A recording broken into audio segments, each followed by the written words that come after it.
266 points. More of these stories at townhall.com.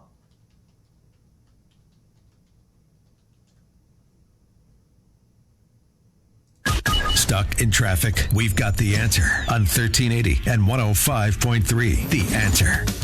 One problem at this hour, and that's an accident on 270 northbound. Your stop and go from Manchester to before 6440, where the right lane is blocked with that crash. We can see it from the jam cam at 64, causing a pretty big delay at this hour. We've got midday road work coming up today, 9 to 4. You'll see construction on westbound 70 on the Stan Musial Veterans Memorial Bridge. And road work continues on the exit ramp from eastbound 6440 to 14th Street. That's closed with road work until the end of the month, so not too much longer. That's traffic. I'm Bonnie Green. On 1380 and 105.3 The Answer, online at theanswerstl.com. I'm Chuck McDowell, CEO of Wesley Financial Group and timeshare cancellation advocate. I was sued by the largest timeshare company in federal court for simply helping people cancel their timeshare that they had been lied to about. The jury sized me up and came back with a verdict after only 20 minutes. And yes, I won. My husband and I are more than grateful to everyone at Wesley Financial Group. You know, thanks to Chuck and his team, we feel as though a weight has been lifted and we can move on without the worry of a troublesome timeshare. Whether you owe $10,000 to $250,000 on your timeshare, it's my mission to get you out of your timeshare, eliminate your payments, and get them off your back permanently. And we proudly hold an A+ rating with the Better Business Bureau. Want to learn more about getting rid of your troublesome timeshare? Call Wesley Financial Group now for your free consultation. Call 800-691-9999. That's 800-691-9999. 800-691-9999. This Labor Day weekend, get major savings on men's and women's Levi's denim. Plus, save on select home items like mattresses, towels, and more. Get grand old savings this Thursday through Monday at JCPenney. Common Sense Radio with Allman in the morning on 1380 and 105.3. The Answer. Give me land, lots of land, and the starry skies above. Don't fence me in. Let me ride through the wide open country that I love. Don't fence me in. Let me be by myself in the evening breeze. Listen to the murmur of the cottonwood trees. Send me off forever, but I ask you please. Don't fence me in. Don't fence me in. Just turn me loose, let me straddle my old saddle underneath the western skies. On my cayuse, let me wander over yonder till I see the mountains rise. I want to ride to the ridge where the west commences, gaze at the moon until I lose my senses. I can't look at hovels and I can't stand fences. Don't fence me in. Don't fence me in. Don't fence me in. Don't fence me in. Don't fence me in. Don't fence me in. Don't fence me in. Don't fence me in. Yes, yes, yes. Oh, yes, yes, yes, yes, yes. Good morning this morning, everybody. Happy Thursday to all of you and yours. Welcome to the Allman in the Morning Show. And yes, Phil, I have a quick question for you right off the bat. Sir. Just right off the bat. Yes, sir. How are Brett Stevens and Joe Walsh doing on Twitter? I didn't look too much, but Brett's not doing real well. It's much better than Joe. I see. Yeah, Brett's really doing poorly. Yeah, I see. Yeah. Boy, that candidacy, that ended fast. Didn't it? I mean, that's like they had it on the air for like 5 minutes, and then it's like this did nothing. Yeah. So, wow. Crazy. Good. Anyway, good morning this morning. I want to let you know that my favorite story this morning, of course, is Lawrence O'Donnell having to apologize and retract his Russian oligarch claim. That this one is sweet, people, I guarantee you. Also, by the way, we've got an update for you on the library board. Remember that story I told you about a while back? and that was the library board deciding it was going to pay $6 million for $2 million worth of property. And the big news out of that is we have a library board. And so Seth Feldman is on the case, and he's going to be on with us at about 8 o'clock this morning. Good morning. In 2 hours or so. And then we also have a bunch of other fun stuff, including Ocasio-Cortez mouthing off. We've got this town hall meeting that Lacey Clay commandeered, or I guess commanded, I should say. And again, this was an effort, again, to try to just simply again, I have respect for these black leaders who are in a pickle because their constituencies are murdering each other at rates that are terrible, unacceptable in any kind of society, brutal, barbaric, third world, and a problem. I understand that, and I understand that it's something that is very disturbing to them. I get that. I understand that. But the idea that these guys are going to take this opportunity to try to bludgeon Republicans is really a sickness. It's a problem. And Lacey Clay did it again last night regarding Republicans and gun control. He said that the biggest problem with what's going on with his community and his constituent and his bloody ass district is that we don't have universal background checks. And of course, everybody knows that universal background checks aren't going to prevent an ounce of this violence that's happening on the streets. Everybody knows these guns are always usually obtained illegally or stolen or what have you.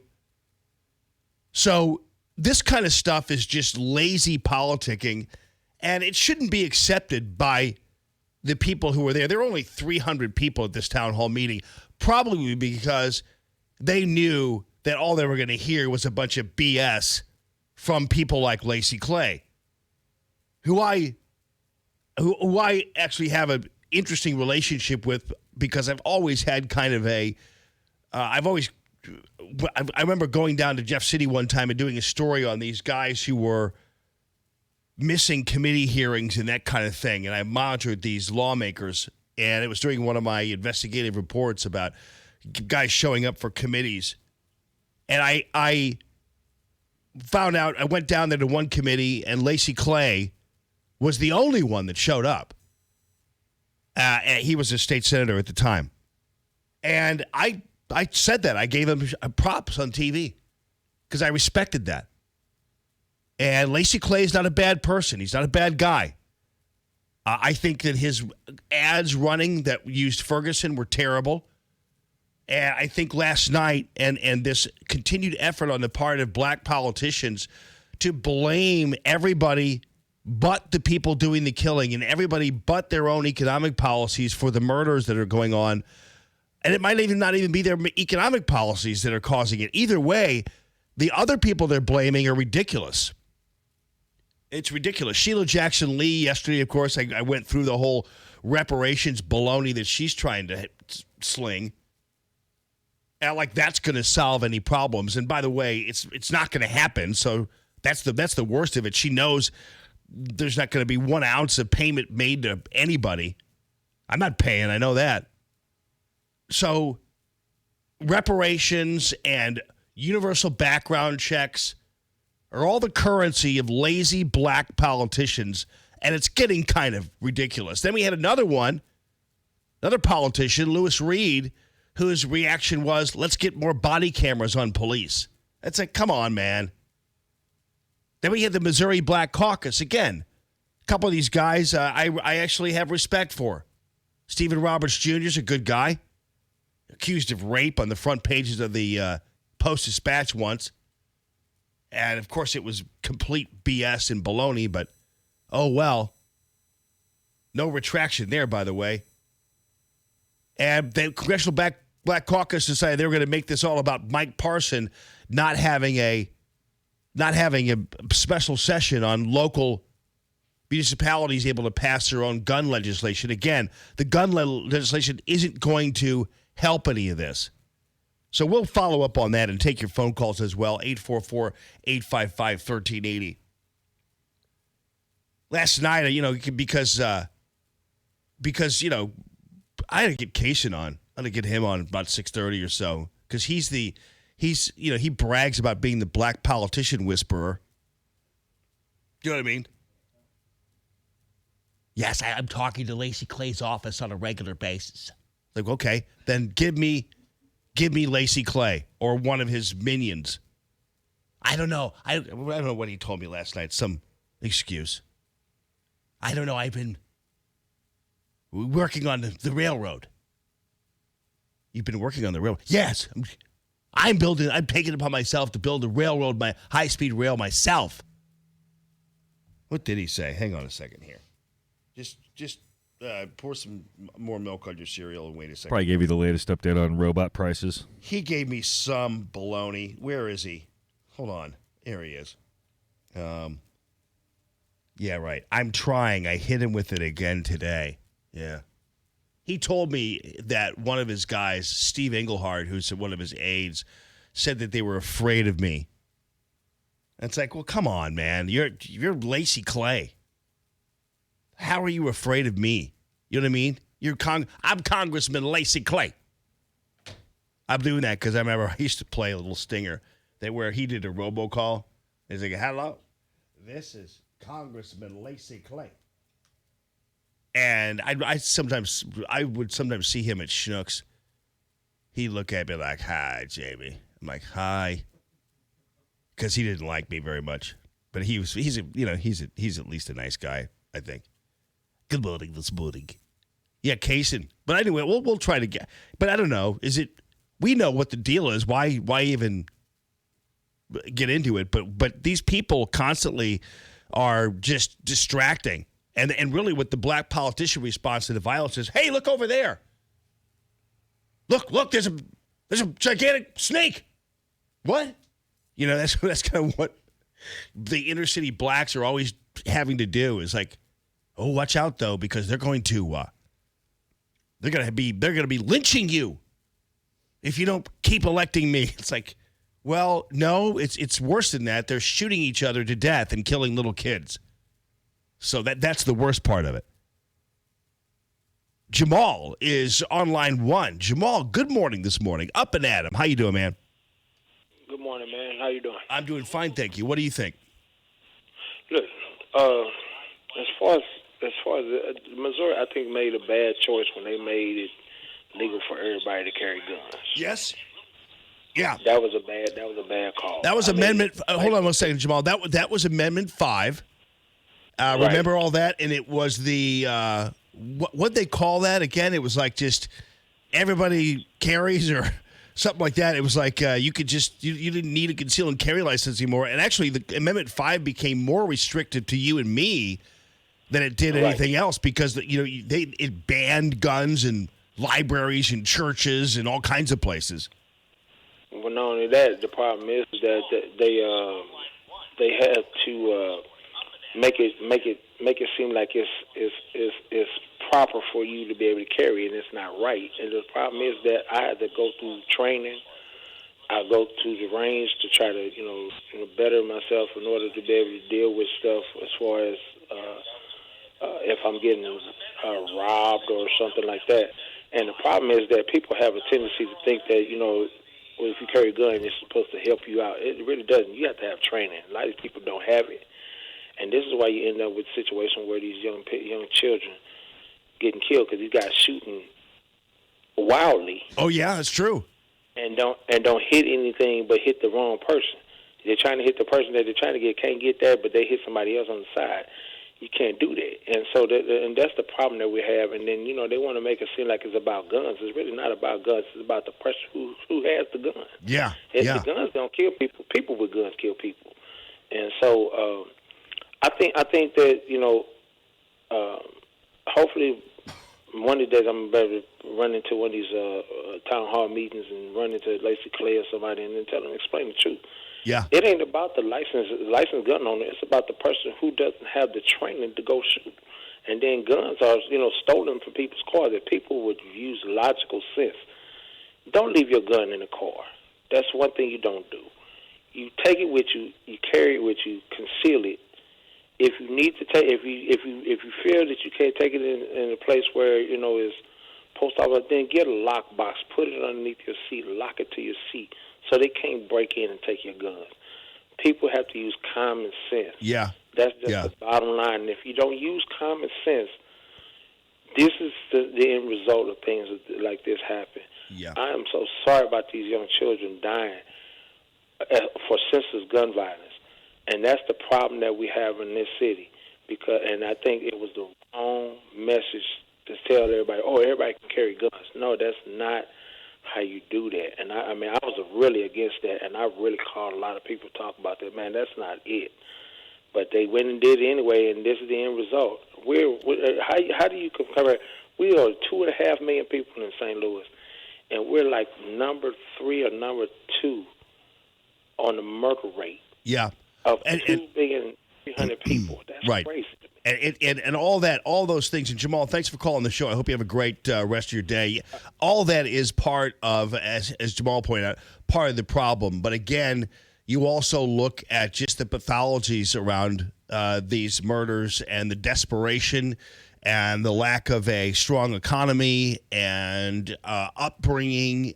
Everything is involved in this, and Jamal pointed out some very interesting and salient factors involved in this as well. I mean, the stolen gun thing is a legit issue.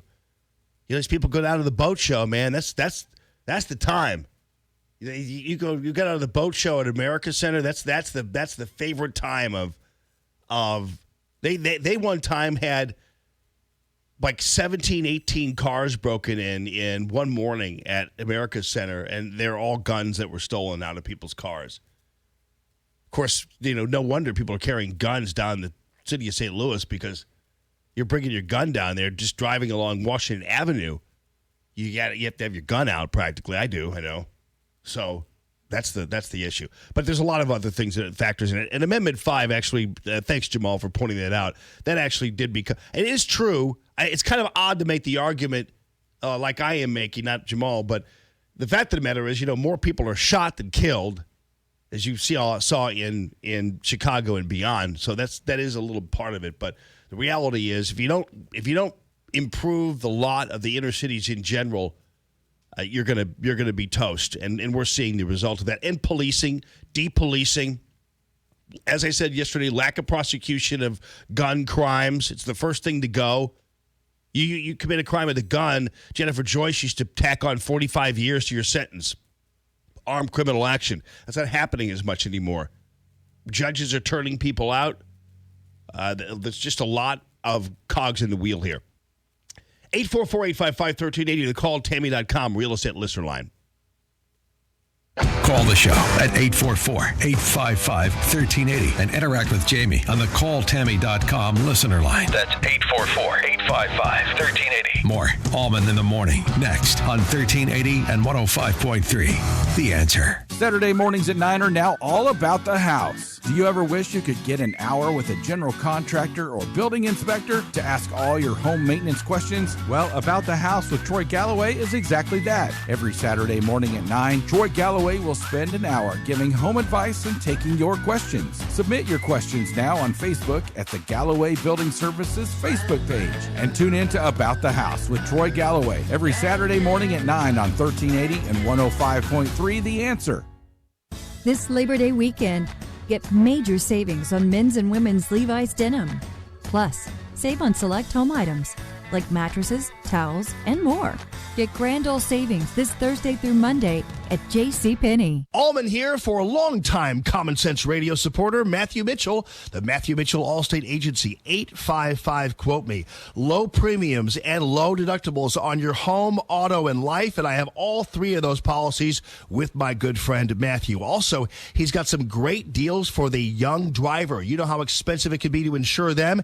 He's got low premiums and low deductibles, even for your young drivers. 855-QUOTE-ME, 855-QUOTE-ME.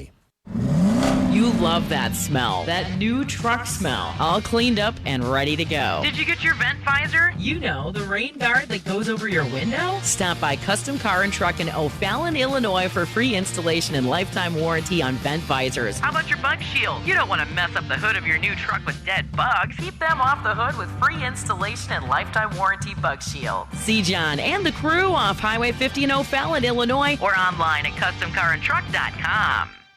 When is a pencil more than a pencil? When it takes me from art class to gallery walls worldwide. Staples is your back-to-school destination. Find all the supplies and inspiration you need. Come in store this week for great deals under $1. Staples one-subject notebooks are just 25 cents each, and Staples comp books, Elmer's 4-ounce glue, and 24-pack Crayola crayons are just 50 cents each. Staples, back to school and beyond. In-store only. Offer ends 8/31/19. Limit 5 on Elmer's glue. Limit 30 on notebooks and crayons while supplies last. Ace is the place with the helpful hardware, folks. It's the Labor Day sale at Ace. Right now, buy one, get one 50% off on gallons of our top paint and stain brands, like Valspar, Clark & Kensington, Cabot Stain, and Magnolia Home Paint. And with our Ace Extra Mile Promise, we'll help you get everything you need to paint in one trip, or delivery is free. Don't miss the Labor Day sale. Buy one, get one 50% off our top paint and stain brands. Now through Monday, only at Ace. Limit 2, delivery subject to availability. Visit acehardware.com for details. Hi, this is Jess with Razorback Armory in Des Peres. I would like to take a moment to thank all of our Answer listeners for their continued patronage and support over the last 4 years. I know there are many choices out there for you to spend your hard-earned dollars. I definitely appreciate you choosing to shop local with Razorback Armory as your go-to shop for firearms, silencers, ammo, and accessories. Thanks again, and I look forward to seeing you soon at Razorback Armory, located just east of 270 on Manchester Road in Des Peres and online at razorbackarmory.com. Larry Elder, tonight at 5. Now, back to Allman in the morning on 1380 and 105.3. The Answer.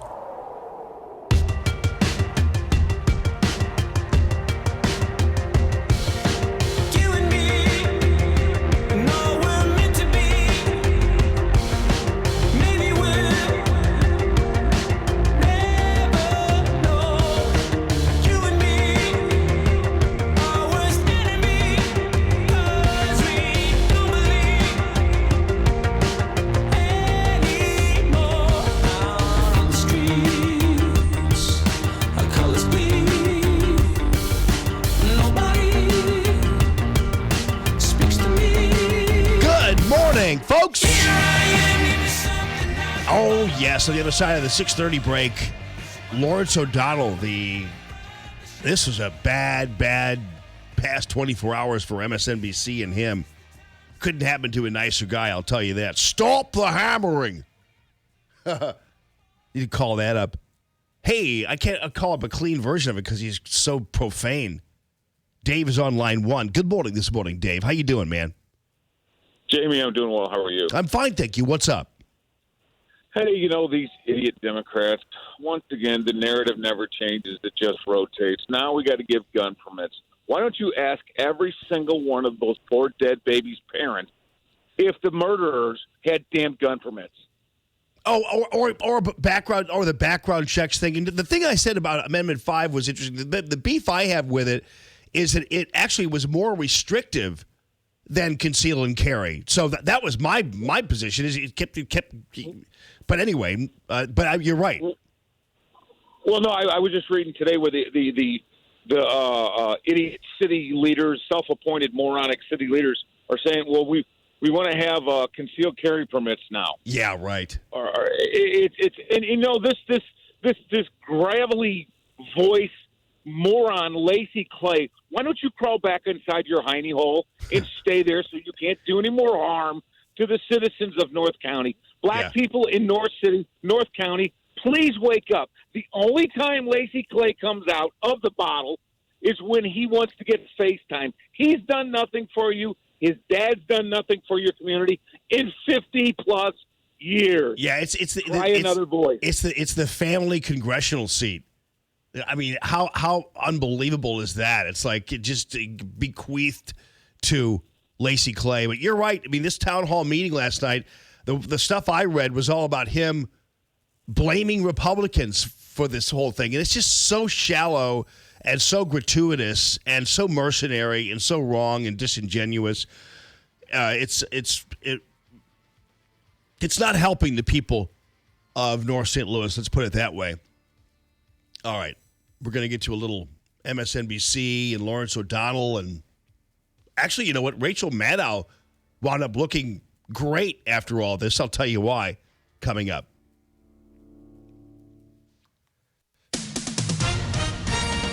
With SRN News, I'm Rich Thomason in Washington. Florida's governor has declared a state of emergency as Hurricane Dorian continues to strengthen in the Atlantic. It looks like Florida's east coast will take a hit later in the weekend, although the National Hurricane Center says the storm's precise path remains unclear. In any event, forecasters say it could be a strong Category 3 hurricane by the time it makes landfall along the southeast U.S. coast. Another candidate dropping out of the crowded field of Democrats seeking the party's presidential nomination, Senator Kirsten Gillibrand of New York, ending her campaign. Citing health concerns, Republican U.S. Senator Johnny Isakson of Georgia says he will resign at the end of the year. On Wall Street, stock futures are higher. Dow futures up 251 points. S&P futures 26 points higher. More details at srnnews.com. Stuck in traffic? We've got the answer on 1380 and 105.3. The Answer. Just one problem at this hour, but it's a big one. It's an accident on 270 northbound, a right lane block before 6440. Your backup starts at Manchester, and it's jammed. We can see it from the jam cam, appropriately named there, at 64. Otherwise, still looking pretty good everywhere else. Now we've got road work that's kicked in again this morning, 255 northbound and southbound. Either way, between Musette Lane to Collinsville Road, you'll see construction there until 9 o'clock this morning. And 44 eastbound before 270, road work there until the end of the year.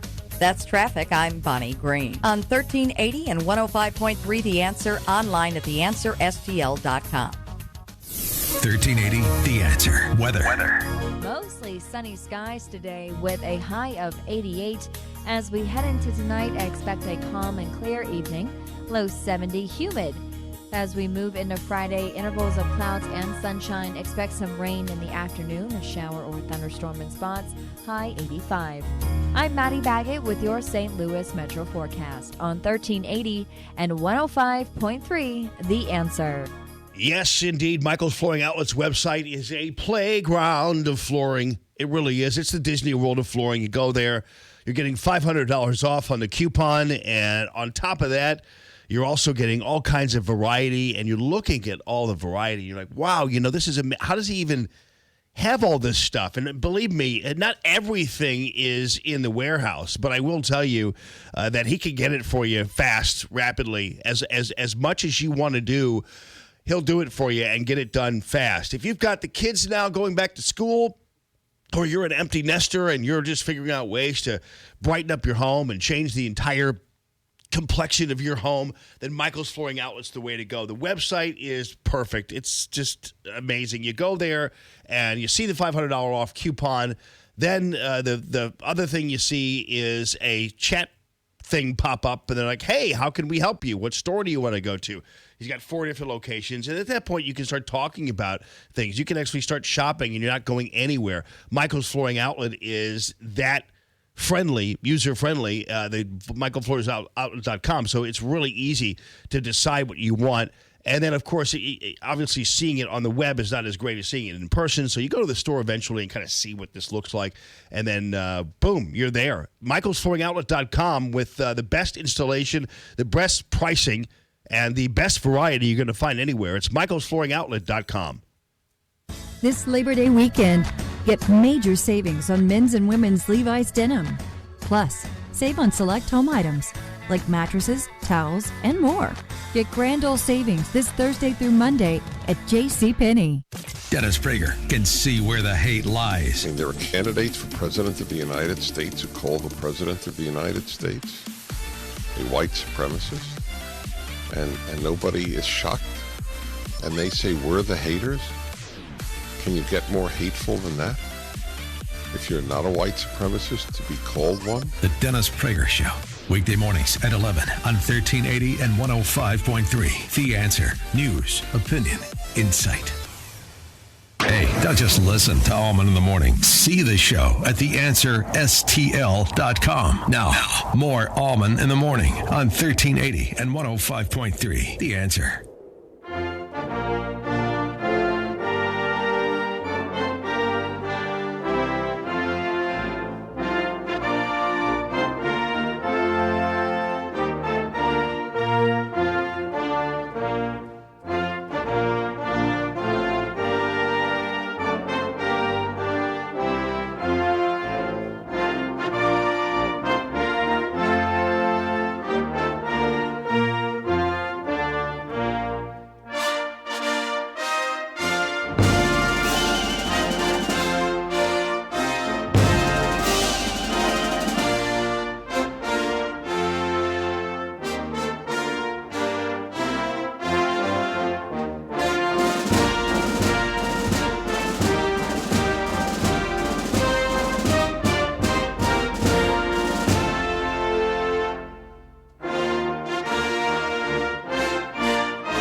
All right. Good morning this morning, everybody. And happy Thursday to all of you. Good morning this morning.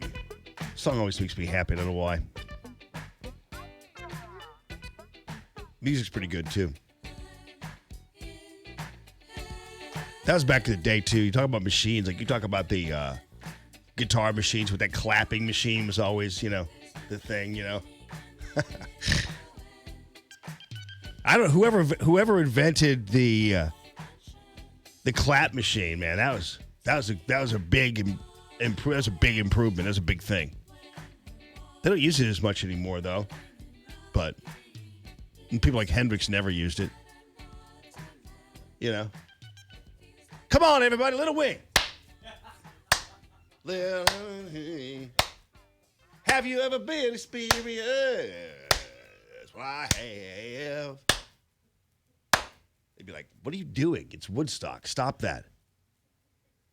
All right, so anyway, this Russian oligarch thing, this was so funny. But I will tell you, when you listen to the original clip, and then I'm going to have you listen to the hapless Lawrence O'Donnell, the insufferable Lawrence O'Donnell having to apologize on the air, and still kind of didn't, because the thing now is that this is the standard of journalism now, and that is the if true standard of journalism.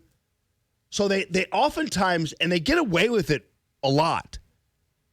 So what they do is they come out with a bunch of BS and then just say, if true, this could be blah, blah, blah. That they get away with that a lot more than they should be getting away with that. They absolutely do. And so they'll leave you this thing, and then suddenly it's like, if true, this could be monumentally destructive to the president's blah, blah, blah. And then sometimes it passes. This time, Lawrence O'Donnell, though, really stepped in it. This time he really stepped in it, because notice how this was taking place during the pitch from Rachel Maddow's show to Lawrence O'Donnell's show. And you'll notice that Lawrence O'Donnell actually tries to envelop Rachel Maddow into his lie. I don't know whether you saw the original clip, and I'll play it for you here, but I want you to notice a few things. The if true thing, but also notice Rachel Maddow's skepticism over this thing. I mean, you're talking about a person who, Rachel Maddow loves her a conspiracy theory. I mean, she loves this kind of thing. But Rachel Maddow also is a lot more intelligent than people might give her credit for. She's number 4 in the primetime television ratings, by the way, behind the other, number 5, behind the Fox shows, as I told you yesterday. But you'll notice that Lawrence O'Donnell, and she's got to be upset about this, and probably was, but Lawrence O'Donnell tries to grab her in and pull her into his big lie. And she's resisting, and then he says something about the Russian oligarchs co-signing checks, and she can't believe it. So this actually wound up being a really kind of a good moment for Rachel Maddow, because she was not thinking this story was true to begin with. Here, I'll play it for you. This is how it all went down. Loans when no one else would loan him any money. And there it is right there in court as one of their main motivators for getting at this information. I may have some information in this next hour which would add a great deal to their understanding of that, if true. And I'll be discussing it here in the beginning. By the way, that if true thing just drives me nuts. It's such a weak, pansy way to do journalism, and it's deceitful more than anything else. But anyway, I'll listen. I want to get your reaction to it now, because I don't want you to leave the building. I'm not going to. You now got me. I'm stuck. And you heard her, and that was more than just her kind of. That was more than her just joking around. You've got me. I'm stuck, is what she said, and she did not look happy. And Lawrence O'Donnell, I don't know who the hell he thinks he is, by the way. His ratings are way, way below Rachel Maddow. She's the leader over there at MSNBC, so I don't know who he thinks he is, acting like Rachel Maddow is one of his employees. I don't want you to leave the building. I'm surprised she didn't just throw up the middle finger and say, I'm out of here. You, this is your show. Take it away. But what he did was he was craftily dragging her into the lie. I'll play that again for you, and you can see how she reacted. Discussing it here in the beginning of the show. I want to get your reaction to it now, because I don't want you to leave the building. I'm not going to. You now got me. I'm stuck. Hear about this later, because no one knows more about this subject than you do. So I want to get your reaction to what it could. And this is him fabricating. I want to get your reaction. What he wants to do is he wants to drag her into it. He knows that his information is flimsy and flopsy. And he wants Rachel Maddow to say something that confirms his story here he's about to tell, or that, gives it some level of credibility. And Rachel Maddow intelligently avoids that. It's pretty interesting to watch. If true, and I stress if true, because this is a single source who has told me. On that level right away, a single source is not enough to go on the air with something of this nature. It is not. It's always been three sources. Half the time they lie about their sources, so not that it really matters. But to go on and admit that you have a single source already is a diminishment of journalism to begin with. I could never in a million years, when I was a reporter, investigative reporter, or anything else at Channel 4, I could never go on I never actually used sources. I used actual people. I never did the sources say baloney. A couple times I did, but I never really engaged in that kind of thing. If they weren't going to go face on and say what they were going to say, I didn't really oftentimes use it. Anyway, I could still never go on and say a single source says. That it would not have been airable, even at a local news outlet. So that was your red flag right there. A single source. This guy's a national news anchor. So we've already seen the diminishment and the paring down of journalism standards in this country anyway. The New York Times and anonymous sources, everything else. But this is really bad when you're actually going on the air and admitting you're violating major tenets of journalism. That the Deutsche Bank obtained tax returns, which they do have, of Donald Trump's, show that the president pays very little income tax. That's probably not going to be very surprising to people. Probably not going to be especially politically damaging, since he ran saying, I try to pay as little as possible. Then there's the other part. Well, and that in itself, the little as possible, who doesn't? I know Lawrence O'Donnell does try to pay as little as possible. The loan documents. And that is part of what this subpoena is going after. And right now, So Rachel Maddow, you should see her face on this. She's already like, she knows that a single source is a problem as it is. And Lawrence O'Donnell has done a huge disservice to her by making her sit there and do this with him. But he's doing that on purpose. Single source close to Deutsche Bank has told me that the Donald Trump's loan documents there show that he has co-signers. That's how he was able to obtain those loans. And that the co-signers are Russian oligarchs. What? Yeah. Rachel Maddow is leaning back on her chair going, what? That's Rachel Maddow, who engages in more conspiracy theories than anybody on the planet and believes stuff that you'd hardly ever imagine anybody believing. That's Rachel Maddow leaning back and going, what? I mean, you got to, and O'Donnell knows he's really on flimsy ground. Play it for you again here. That he has co-signers. That's how he was able to obtain those loans. And that the co-signers are Russian oligarchs. What? Really? That would explain, it seems to me, every kind word Donald Trump has ever said about Russia and Vladimir Putin. I mean, she's shaking her head because she just doesn't think this story is true. And she knows that she's now in a double box with Lawrence O'Donnell because he basically has ordered her not to leave.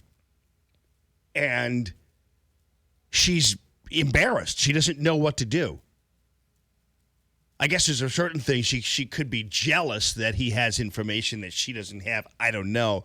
But based on my ability sometimes to read people, this is her not happy to be in a double box with a guy slinging a major boatload of crap.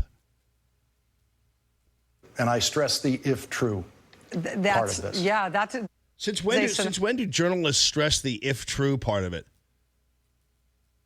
Or even commentators, for that matter, the if true part. That I have never contemplated, let alone like gamed out in detail. But there clearly is some presidential anxiety around his tax returns for sure. This specificity of his relationship with Deutsche Bank is something that has never been explained.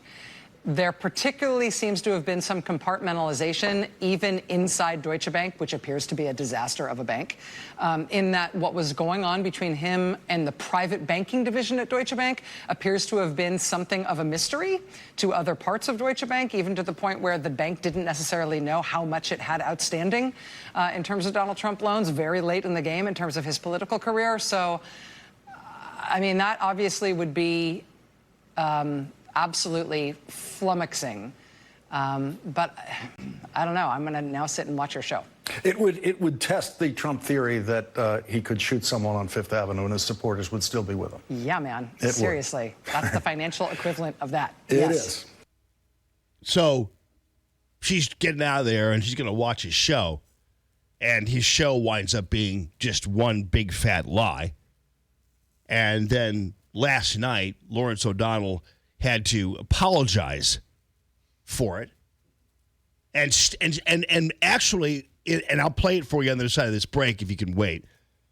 And the worst part about this is that he plays the Mueller report card. Even after he's forced to grovel and apologize and admit he's a hack, he still says that we don't know that it's not true. So he did the same thing that Robert Mueller did. We don't actually know he's not guilty, But right now, we don't have enough to say that he's guilty. And that's just a pansy way to go about anything. But so he still is not man enough to actually just flat out apologize for being wrong. So we'll play that for you on the other side of this break. Your phone calls are welcome, 844-855-1380. The calltammy.com real estate listener line, everybody. Good morning. More Allman in the morning coming up on 1380 and 105.3. The Answer. You say, Smash, what kind of music makes up these sets for the People's Praise Party? Aretha Franklin, Alison Krauss, BB and CeCe Winans, Carole King, Charlie Daniels, Harold Melvin and the Blue Notes, Mahalia Jackson, Laura Nero, Louis Armstrong, Tennessee Ernie Ford, Three Dog Night, Thomas Rhett, Zach Perry Band. And it's all good. It's a People's Praise Party where the word is in the music. Sunday mornings, 11 a.m. right here at 1380 a.m. and 105.3 FM. The Answer. I'm Gia Valenti, and I personally invite you to tune into my show, Moxie Minutes with Gia, Saturday mornings at 10 to learn about all things parenting. Moxie Minutes with Gia is the closest you'll get to that manual that doesn't come with your kids. Parenting experts will join me to discuss sleep habits, homework, mental health, and so much more. Submit your questions on Facebook at the Learn with Moxie Facebook page and tune in to Moxie Minutes with Gia every Saturday morning at 10. Brought to you by Gold Shield Security, real police officers who are there when you need them. Hi, this is Dr. Van. Join me on Need, Want, Love, Wellness, Saturday mornings at 8 a.m. We're going to be talking about your health, things to get you from awareness into action and how to change your life in a way that's never been discussed before so that you can then figure out exactly what's going on for you to best suit your lifestyle to get you back to doing the things that you need to do, want to do, and love to do within your life. So join me, Dr. Van, on Need, Want, Love, Wellness, Saturday mornings at 8 a.m. on 1380 and 105.3 The Answer. Are you unhappily single? Does your marriage or relationship feel hard? I get a lot of emails from readers who are struggling in their marriage or relationship. Unfortunately, the help an individual or couple needs can rarely be answered in a series of emails. For this reason, I offer relationship coaching for those who are struggling to find love and for couples whose marriage or relationship feels stuck in a negative cycle. Go to SuzanneBanker.com and sign up today for a coaching session with me and learn the tools you need to find love and sustain it. It's so much easier than you think. That's SuzanneBanker.com. In the midst of all the uncertainty around us, we all need a refuge, a place to call home. Come home to St. Matthew in Belleville. 9 a.m. is our blended service with a 70-voice sanctuary choir and orchestra. Our contemporary service is at 11 a.m. led by our praise band. Make St. Matt's a great start to your week. I'm Scott Ferguson, Director of Outreach, and I can't wait to see you Sunday. For more information, visit us at stmatthewumc.org. Interested in purchasing a silencer? Stop by and talk to the pros at Razorback Armory, the region's only full-service, silver-level silencer shop dealer. With our state-of-the-art all-digital process, we will be with you every step of the way. For your account setup, fingerprints, photographs, and federal forms. All are done promptly and professionally in shop while you wait. Stop in and check out our vast selection of silencers and other NFA items at Razorback Armory, located just east of 270 on Manchester Road in De Pere, and online at RazorbackArmory.com. Are you looking for your dream home, but it doesn't seem to exist? You've tried to figure it out on your own, but don't know what step to take next? Don't worry, I'm Tammy, owner of Tammy Mitchell Hines & Company Real Estate, and my team and I are ready to help ease that stress. Go to calltammy.com to set up your stress-free appointment today. Give me an idea of what you're looking for, and we will do the rest. If you buy or sell a house with me, you can use my moving truck for free. Go to calltammy.com. If you want to be successful in business, surround yourself with good people. If you want to be a successful contractor, then you've got to team up with the right supplier. Rick Pogue here. Arrowhead Building Supply understands the minute your day starts, time is money. With our exclusive 315 service platform, we offer 3-hour delivery to your job site or 15-minute pickup on anything in stock, be it siding, roofing, decks, windows, doors, gutters, or even stone. By the way, you will talk to a real person when you call Arrowhead. No voicemail. Call or stop by the location near you and let us help you grow your business today. Arrowhead Building Supply. KXFN St. Louis, K287BY St. Louis. This Labor Day weekend, get major savings on men's and women's Levi's denim. Plus, save on select home items like mattresses, towels, and more. Get grand old savings this Thursday through Monday at JCPenney. Listen to Allman in the Morning with Alexa. Wake up and say, Alexa, play The Answer St. Louis. Now, back to Allman in the Morning on 1380 and 105.3. The Answer.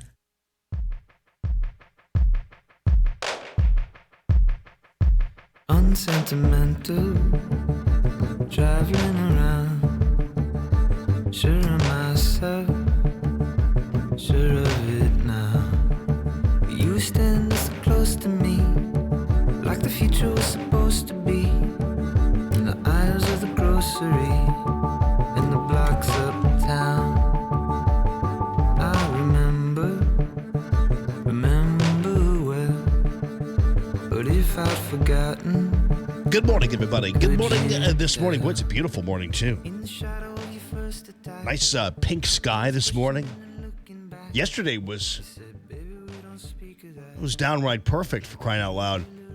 I mean, I kind of like it hot, but I was really nice yesterday. It's probably one of the most perfect days of the summer, it seemed to me. All right, so then we have the situation with Lawrence O'Donnell and his apology that I'm going to get to right now once I finish this text real quickly, because I'm trying to convey a message. But anyway, O'Donnell, now you should see Rachel Maddow's face on this pitch from last night. And Maddow is like furious, obviously, and has to pitch to this hapless hack, Lawrence O'Donnell. And this guy really is a bad guy. Like, some people, they're careless and this, but this guy's really a bad guy. And he finally got caught. And even still, you'll notice he really doesn't, at the tail end, apologize. He still leaves it open that President Trump might be guilty of this. Here we go. Last night on this show, I discussed information that wasn't ready for reporting. I repeated statements a single source told me about the president's finances and loan documents with Deutsche Bank, saying, if true, as I discussed the information, was simply not good enough. I did not go through the rigorous verification.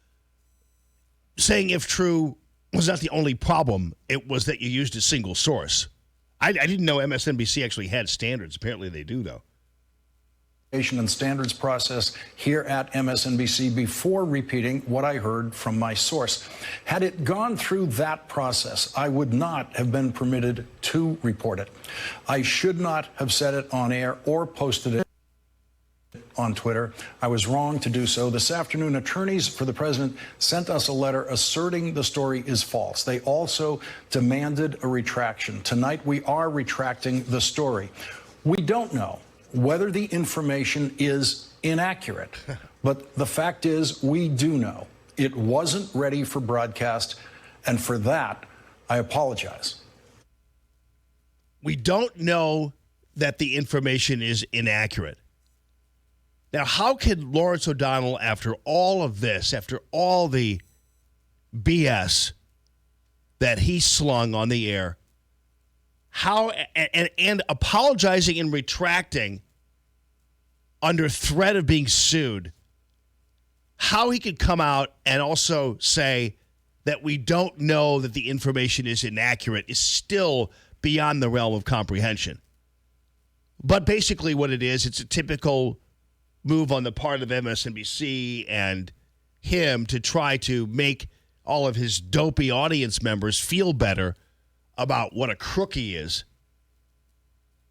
so that they can actually turn to each other and go, yeah, right, we don't know whether it is inaccurate. It could be true. We just don't know that it's not true. It's like, oh, man, these people will try anything.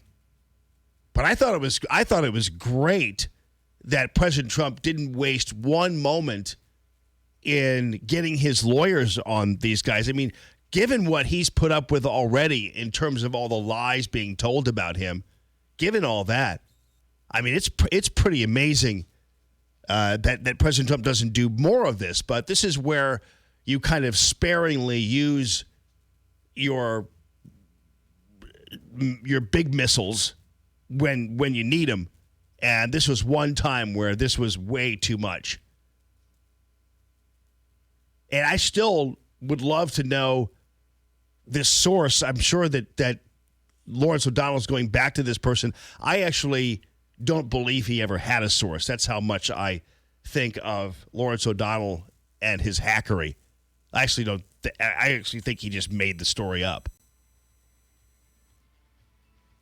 So, and by the way, this source at Deutsche Bank who could be so wrong, that's pretty interesting. He said it was a source close to Deutsche Bank. So that's a single source, not even at the source of the information. So he says close to. So it's even worse. What a blow up for MSNBC, but what a joy to watch. News this hour from townhall.com. I'm Rich Thomason. Feeding off the warm waters of the open Atlantic, Dorian may be a powerful Category 3 hurricane by the time it strikes the southeast U.S. coast this weekend. And President Trump urging coastal residents to prepare now. With the storm out over open waters, Dorian is expected to gain strength and become more dangerous. The president says it looks like the hurricane will be hitting Florida by late Sunday night. He tweets, "Be prepared and please follow state and federal instructions. It will be a very big hurricane," he says. Perhaps one of the biggest. White House correspondent Greg Clugston, Florida's governor, declaring a state of emergency, and residents have been busy stocking up on supplies, including bottled water and gasoline, along with sandbags. Georgia's emergency management chief, Homer Bryson, says the state's emergency operations center will open later today. We're working with our state partners, our National Guard partners, to identify resources that we perhaps will need in the coming days. We're reaching out to the local governments to touch base and see what their needs and what their concerns are. That from WSB-TV. The hunt is on for a couple suspected of killing an elderly Arizona man back in April. Blaine and Susan Barksdale were being transported from New York State to Arizona to face murder charges when they escaped Monday in Utah. Authorities believe they're now in Arizona. Federal authorities offering $20,000 for information leading to their arrest. Plagued by low poll numbers and fundraising challenges, Senator Kirsten Gillibrand of New York dropping her bid for the Democratic presidential nomination. Citing health issues, Republican U.S. Senator Johnny Isakson of Georgia says he will retire from the Senate at year's end. Wall Street Dow futures up 265 points, S&P futures 27 points higher. More on these stories at townhall.com. Stuck in traffic? We've got the answer on 1380 and 105.3. The Answer. Just a couple of slow spots out there. 270 northbound starting to get tight. Big Bend to Manchester, not a big deal yet. And 44 eastbound, you'll see a backup between Bowles Avenue and 270. That's into that long-term roadwork in place before 270 until the end of the year. We've also got the exit ramp from eastbound 6440 to 14th Street closed with roadwork until the end of this month. And the exit ramp from eastbound 70 to Madison, that remains closed with roadwork until the end of September. September right around the corner. That's traffic. I'm Bonnie Green. On 1380 and 105.3 The Answer, online at theanswerstl.com. 1380 The Answer. Weather. Mostly sunny skies today with a high of 88. As we head into tonight, expect a calm and clear evening. Low 70, humid. As we move into Friday, intervals of clouds and sunshine. Expect some rain in the afternoon, a shower or thunderstorm in spots. High 85. I'm Maddie Baggett with your St. Louis Metro forecast on 1380 and 105.3 The Answer. Let's face it, we love Alexa, and we love to let her find your favorite radio station. This one, of course. We love it, too, when she finds us. But she could find us easier if we taught her a simple skill. To get started, simply say, Alexa, enable The Answer St. Louis skill. After she confirms, you can then say, Alexa, play The Answer St. Louis. That's all you have to do, and Alexa will learn how to find us. You can listen to us through your Amazon Echo, Echo Show, Echo Dot, and Amazon Tap devices. Alexa, what is your favorite radio station? That's easy. 1380 and 105.3. The Answer. This Labor Day weekend, get major savings on men's and women's Levi's denim. Plus, save on select home items like mattresses, towels, and more. Get grand old savings this Thursday through Monday at JCPenney. This portion of the Allman in the Morning Show is brought to you in part by Suntrip Volvo Cars, West County. Visit WCVolvoCars.com.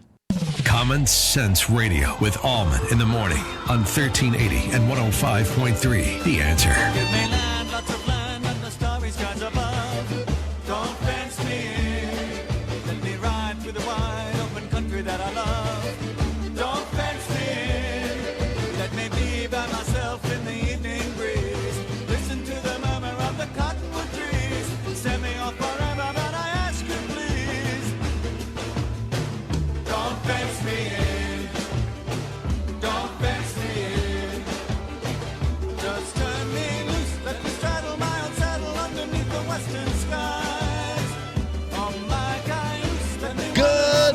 this morning. Just about an hour from now, Seth Fellman, star of Stage and Screen, going to be on a little later on. He's probing the library board, the St. Louis County Library Board, which, by the way, I basically just discovered existed. Because that was the big news out of it all, is that the library board actually exists. So this is the same board that, a lot of these people, you talk about where the FBI belongs, they ought to be investigating this land transaction where the St. Louis County Library Board, for a new building, bought some land in Frontenac for $6 million. Assessed value of the land, $2 million. What do you think was going on? Come on. Common sense will tell you there's something not right about that. So we're going to follow up on that. I don't know whether he actually went to the library board meeting or what have you, but I don't know. You see this. I'm a little bit conflicted about this kind of thing. There was a Army major who was in South Carolina, and this woman was wearing a U.S. military uniform, and it was a town hall, and CBS News and other folks, thought it was an endearing moment. This is the problem is if it's a person in uniform who is lauding President Trump, the palace guards immediately get out there and go, wait a second, this is wrong. What are the standards related to military uniforms and endorsement of candidates? It's the same thing that happens when Republicans go into churches. Wait a minute, this separation of church and state, this is wrong. You can't have a politician, Republican, going into a church right as, their own people are all giving speeches from the pulpit. So I'm a little conflicted about this, only from the standpoint that I actually believe that if you're fighting for this country and doing whatever you're doing, that, I think if you do violate a standard, because I respect the military standards on this kind of stuff, but if you do make the mistake, I think you can be allowed a little bit of leeway. This woman was deployed to Afghanistan in 2013, and she has served her country, and she was saving these coins up from every little place she visited, whatever. And so CBS News called it a very powerful moment. Which, believe me, if this were a military person in uniform giving President Trump similar coins or endorsements, whatever, you realize the media would treat this as the second Watergate. They'd have a 9-member panel on just what are the military standards here. This is so wrong. This shows you how the military now is being run by a dictator, and that would be the case. But given all that still doesn't mean I'm going to turn around and hope that this woman who did this, her name is Ginger Tate, is severely disciplined for it. The Defense Department guidelines say active duty personnel may not engage in partisan political activities, and all military personnel should avoid the inference that their political activities imply or appear to imply DOD sponsorship, approval, endorsement, or of a political candidate, campaign, or cause. And so, to that degree, yes, it was a violation. And the idea is that you can't really. There's no backlash about this. It's only laudatory on the part of CBS and all the other organizations. But I do believe, like, for instance, last week, Defense Secretary Mark Esper was asked on CNN whether or not there should be a ban on wearing Make America Great Again hats. So the news media apparently is at least on this, because there was a contingent at Ramstein, Germany's base, in December of 2018 that had Make America Great Again hats on, and it drove everybody in the media crazy. It made everybody angry. And so the Fox News guys were asking him, and this is a long clip, so I'm not going to deal with it too much. But Mark Esper was asked on Fox News whether there should be a ban on wearing MAGA hats. He's like, nah, we're not really going to do that. But the problem is the news media doesn't like it when conservative members or people who support Trump in the military express their views. They don't like it, and in fact, ask questions about it and dig deep into the Department of Defense standards. But then when this woman does it, they consider it to be a laudatory and groundbreaking moment and an amazing moment. They said it was a powerful moment. Here's the sound of it. She's just there and whispering to him and giving him this thing, and they're all clapping and doing whatever. But if I'm the news media, I'd say just leave it alone, or be consistent at the very least. As she's handing him the coins and doing all that stuff. Joe Biden's thanking her, and listen, I still realize I'm being all over the map here if you're just taking it for what it is, but I'm trying to tell you that let's create some standards here if you're the news media, and either stop bothering Trump supporters in the military or stop lauding Biden supporters in the military and attacking Trump supporters in the military. Have some consistency that is not tarnished by your own bias. So if it's bad in your mind for military people to wear Make America Great Again hats, which is what you're complaining about and asking Mark Esper about, then it should be bad that the major's doing this. But I don't think it's bad either way.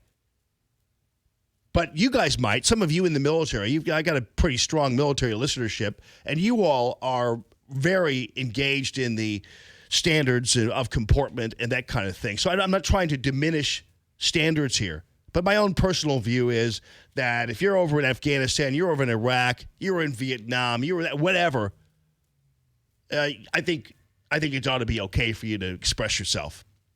I understand the Department of Defense is thinking on this, but I think you ought to be able to express yourself. That's all. It's kind of just one of those things that I think comes along with serving your country. I think you should be given that leeway. But I'm just saying that at least the news media ought to be consistent in how it approaches these things, and it shouldn't be just only good if Democrats in the military express themselves, and bad if Republicans in the military express themselves. You know what I'm saying there. By the way, speaking of expressing themselves, the big deal now is I don't know what it is about the op-ed in the New York Times section, and it's usually a place for people for the New York Times to kind of use it as an editorial. It's not really an op-ed. I mean, I thought the op-ed was usually related to opposing positions, right? I thought it was, but apparently it's just another extension of the editorial page, which that's what's confusing to me is that it's an op-ed. It's not really an opposing editorial. It's just a duplication of the editorial page. So there is General Mattis on the editorial page of the New York Times attacking this thing that he calls tribalism, and that's usually a term used by Never Trumpers and everybody else to kind of diminish you and to make you feel terrible about supporting President Trump. So basically what they try to do is act like you're some kind of rube and that you're just a member of a tribe, so to speak. You don't really hear people who are supportive of President Trump using the term tribalism. The same way you don't really hear conservatives whine about division and that kind of stuff, because these are all words that are used by sore losers usually. And Mattis, of course, in all due respect to his service to our country and what he has managed to do, he now is out there with this op-ed piece. I'm sorry, it was the Wall Street Journal. He's got a new book out and he's got an essay that was published in the Wall Street Journal. I don't know why I thought it was the op-ed section, but my point of view on the op-ed section remains true. The former Defense Secretary Jim Mattis is warning that bitter political divisions threaten American society, saying he views tribalism as a greater risk to the nation's future than foreign adversaries. And I think he's wrong. And I think he's another bitter, sore loser from the Trump administration. And he's just trying to make a buck off of turning on President Trump. So I don't have any respect for his book, or at least what I'm seeing from it right now. Nations with allies thrive, and those without them wither. Well, we have allies. Do you see the G7 summit, dude?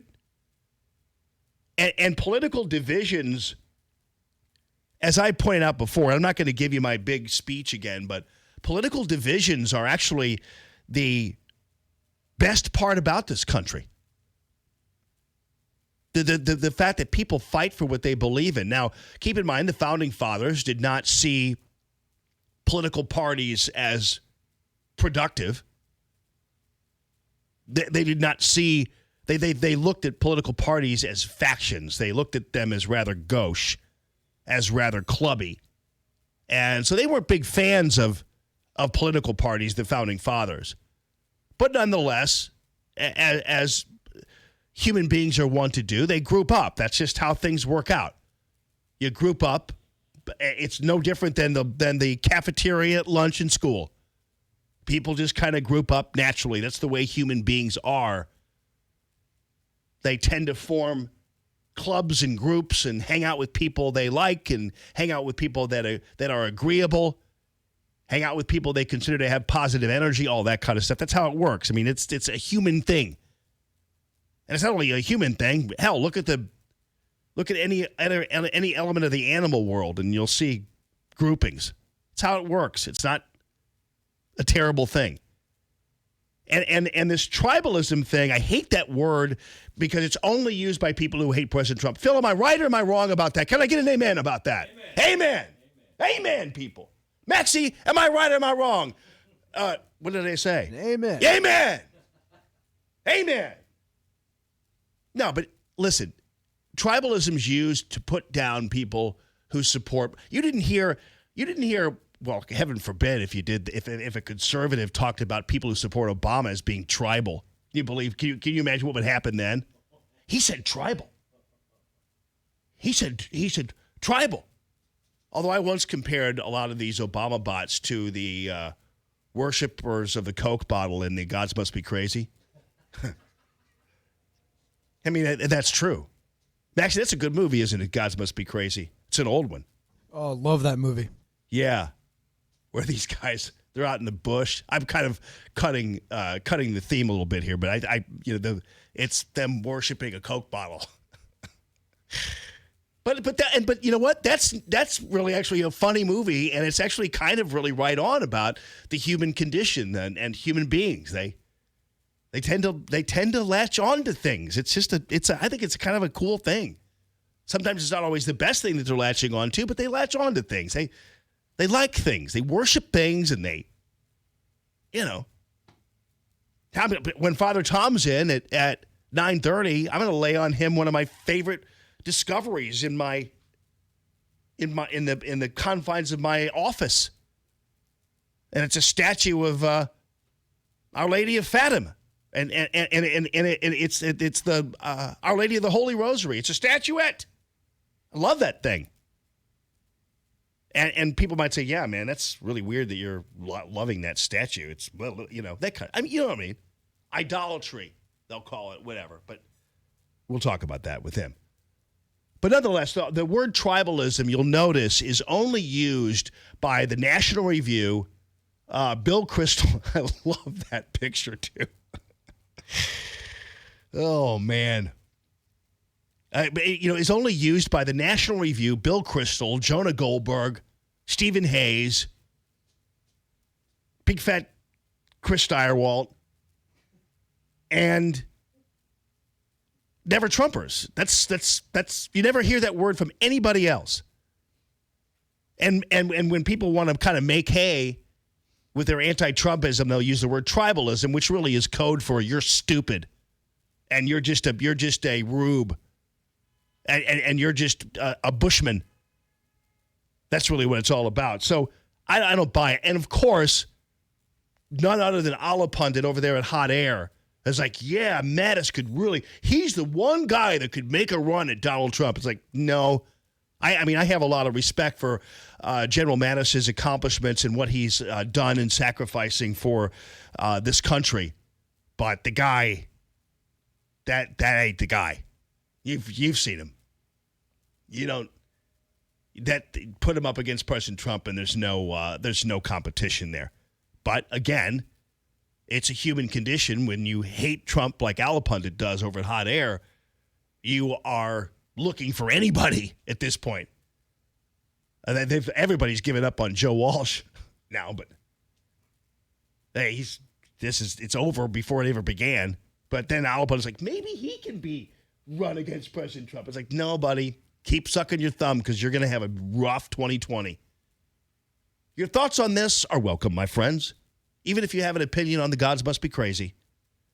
844-855-1380, 844-855-1380. The calltammy.com real estate listener line. More Allman in the Morning coming up on 1380 and 105.3. The Answer. Stuck in traffic? We've got the answer on 1380 and 105.3. The Answer. We picked up an accident causing a pretty big problem. Northbound 55 is stop and go from Revis Barracks to before Union Road, where a left lane is blocked with a crash. We can see that from the jam cam at Union. 270 northbound getting heavier. Tesson Ferry to Manchester is the backup. 44 eastbound Bowles to 270 tight through the roadwork. 6440 eastbound slows McKnight to Big Bend. And 70 eastbound Bryan Road to 79. And then the Blanchette Bridge to St. Charles Rock Road delays there too. And the 170 southbound slows at Brentwood Boulevard. That's traffic. I'm Bonnie Green. Ladies and gentlemen, Rhino Shield. What a beautiful product. I'm actually really addicted to this stuff. I don't have it on my home, obviously. I've got a different siding on my home that you're not really going to put on Rhino Shield on. But I look at 87725rhino.com and I look at it on exposed brick and stucco.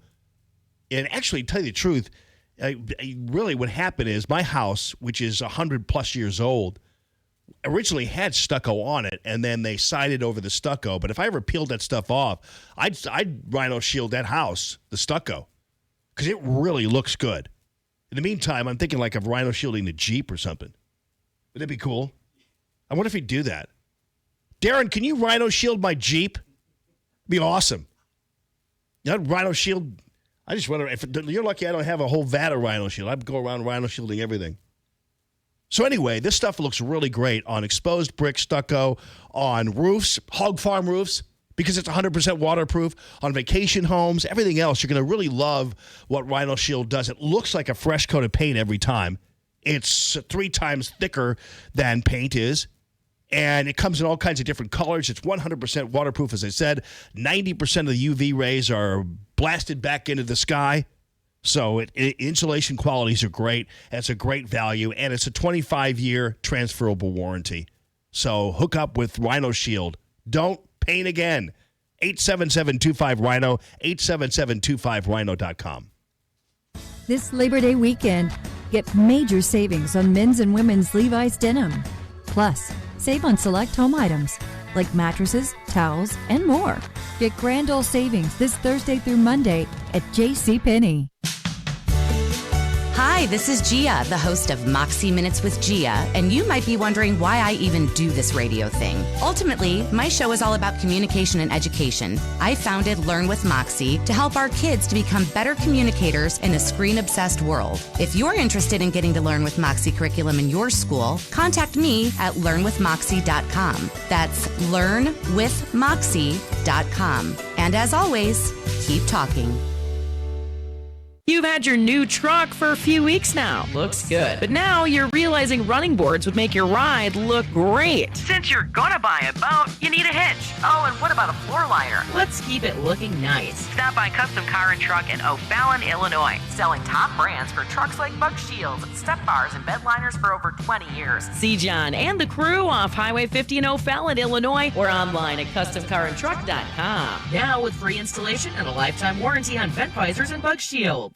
If you're drowning in IRS debt and can't afford to pay, then you need to take advantage of special IRS tax programs that are available and free yourself from IRS collection efforts once and for all. Due to the financial hardship consumers are facing throughout the country, the Internal Revenue Service has made it easier to settle delinquent tax problems. An open phone line has been established by Community Tax for consumers to call and see if they qualify. Take down this number or store it in your cell phone, but call the Community Tax Helpline at 800-500-5588. If you owe back taxes to the IRS and cannot afford to pay them back, or even if you have years of unfiled tax returns, there's no need to fear anymore. But you have to call the Community Tax Helpline today at 800-500-5588 for the help that you need. Don't take on the IRS alone. They can attack your wages, savings, pension, home, and even your Social Security check. Call 800-500-5588 for your free consultation and to see if you qualify. That's 800-500-5588. Arc Midnight with John B. Wells. We can't describe the show. You just need to listen. Sunday morning at midnight. Now, back to Allman in the morning on 1380 and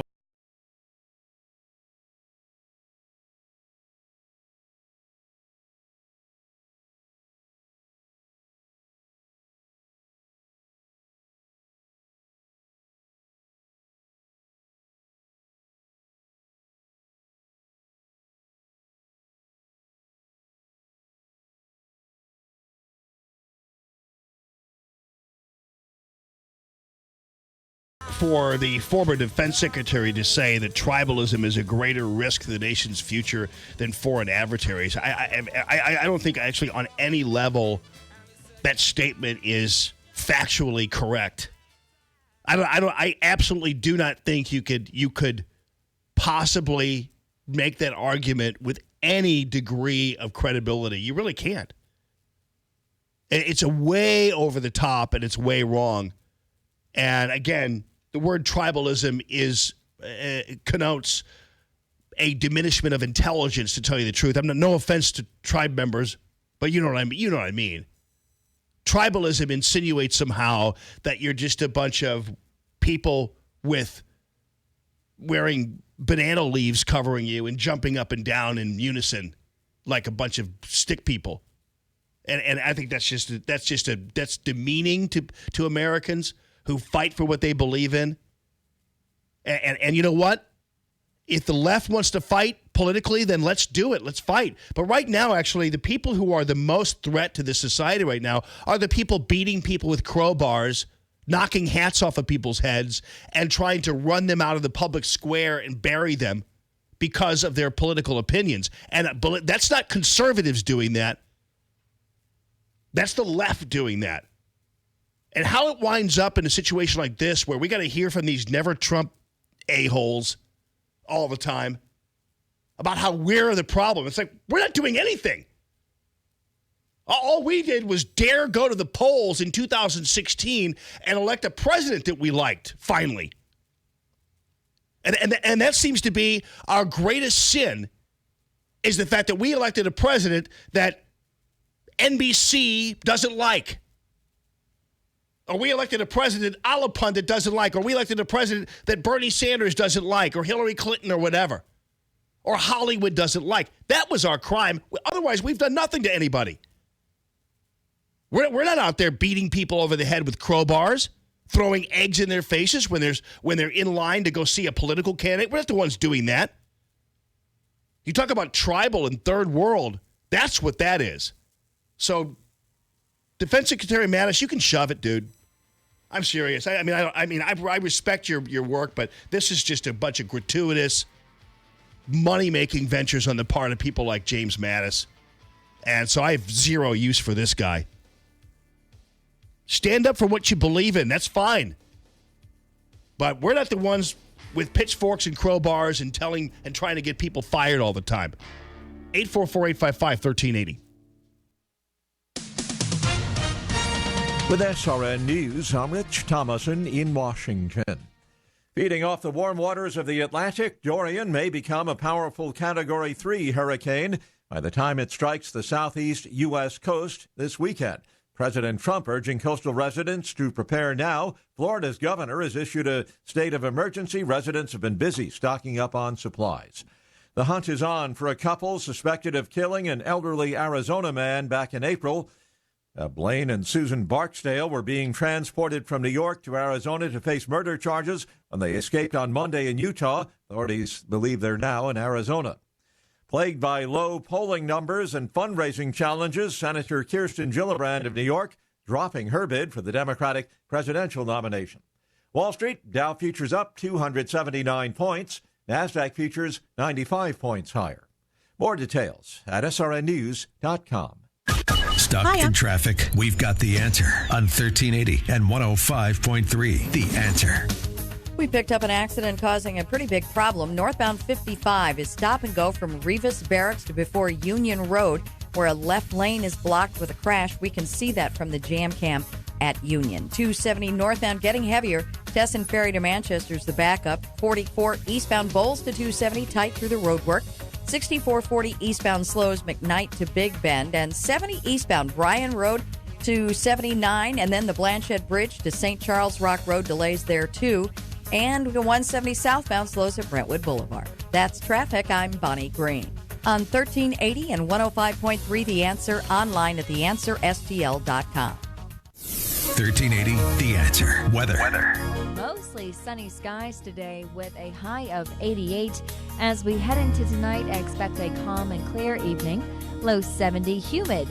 As we move into Friday, intervals of clouds and sunshine. Expect some rain in the afternoon, a shower or thunderstorm in spots. High 85. I'm Maddie Baggett with your St. Louis Metro forecast on 1380 and 105.3 The Answer. DentistryWithTLC.com. Ladies and gentlemen, go to that website, and you're going to see a phone number there. And actually, it's a text number, and it's pretty cool because all you have to do is say, hey, I need some help here, and I got a toothache, or I know I need a root canal, or I know I need something. And lo and behold, they'll get you bounced back, and then they will get you back at the offices there in beautiful Godfrey in a matter of just a couple of days. That's the guarantee. You're in. She's going to take good care of you. And if she finds something other than what you have going for you, like if you went in for a root canal and she said, by the way, I'm seeing signs of gum disease, then she'll fix it right there instead of making you come back. That's the real key here. And so you can depend on Dentistry with TLC. That's C, not only being care, but also convenience for you. $19 a month insurance plan type of thing where she's giving you all kinds of discounts on care and all kinds of just routine maintenance as well. That's included because a lot of people, their dental insurance isn't quite up to snuff, so she helps you out there. And fastest teeth whitening, teeth straightening programs you're going to find. It's DentistryWithTLC.com. That's DentistryWithTLC.com. Let's face it, we love Alexa, and we love to let her find your favorite radio station. This one, of course. We love it, too, when she finds us. But she could find us easier if we taught her a simple skill. To get started, simply say, Alexa, enable the Answer St. Louis skill. After she confirms, you can then say, Alexa, play the Answer St. Louis. That's all you have to do, and Alexa will learn how to find us. You can listen to us through your Amazon Echo, Echo Show, Echo Dot, and Amazon Tap devices. Alexa, what is your favorite radio station? That's easy. 1380 and 105.3. The Answer.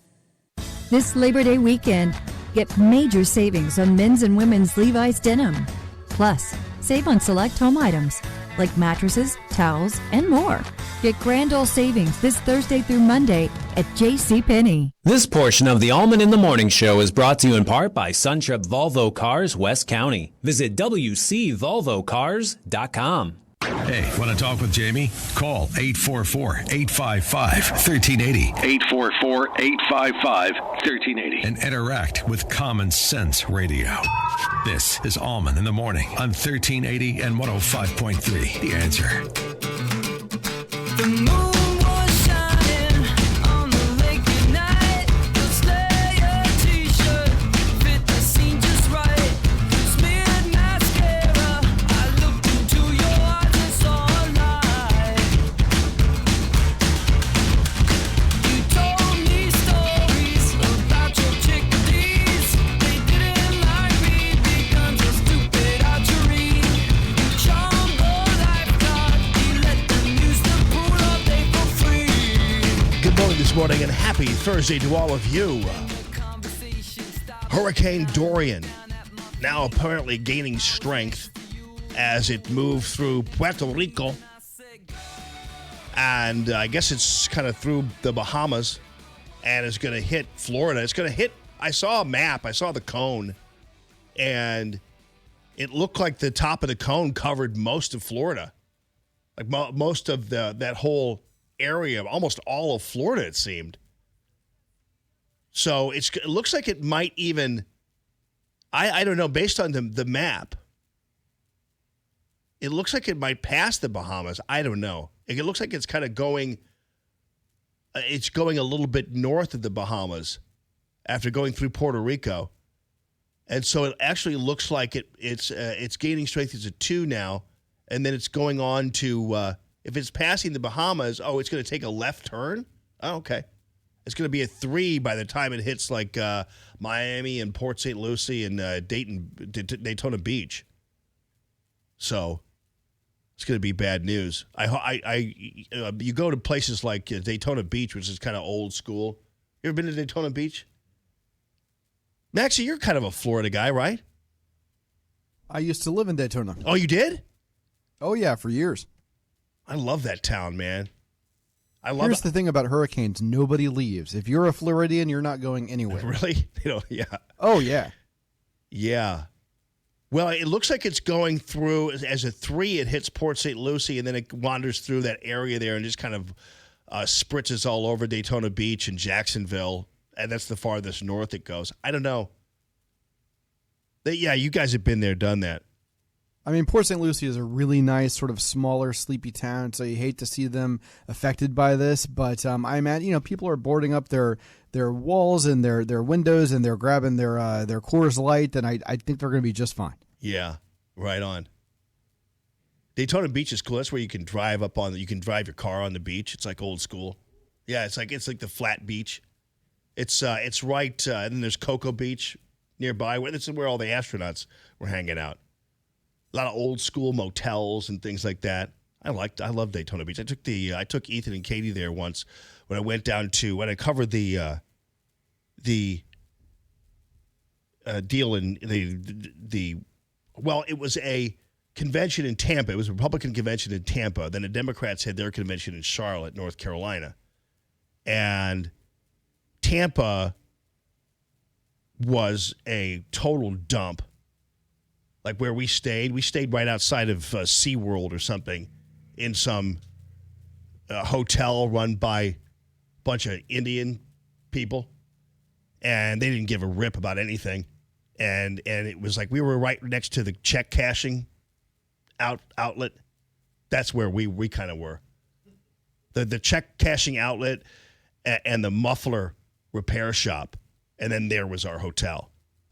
Almost every bad story I've heard out of Florida comes from the Tampa Bay area. It is, yeah, I know.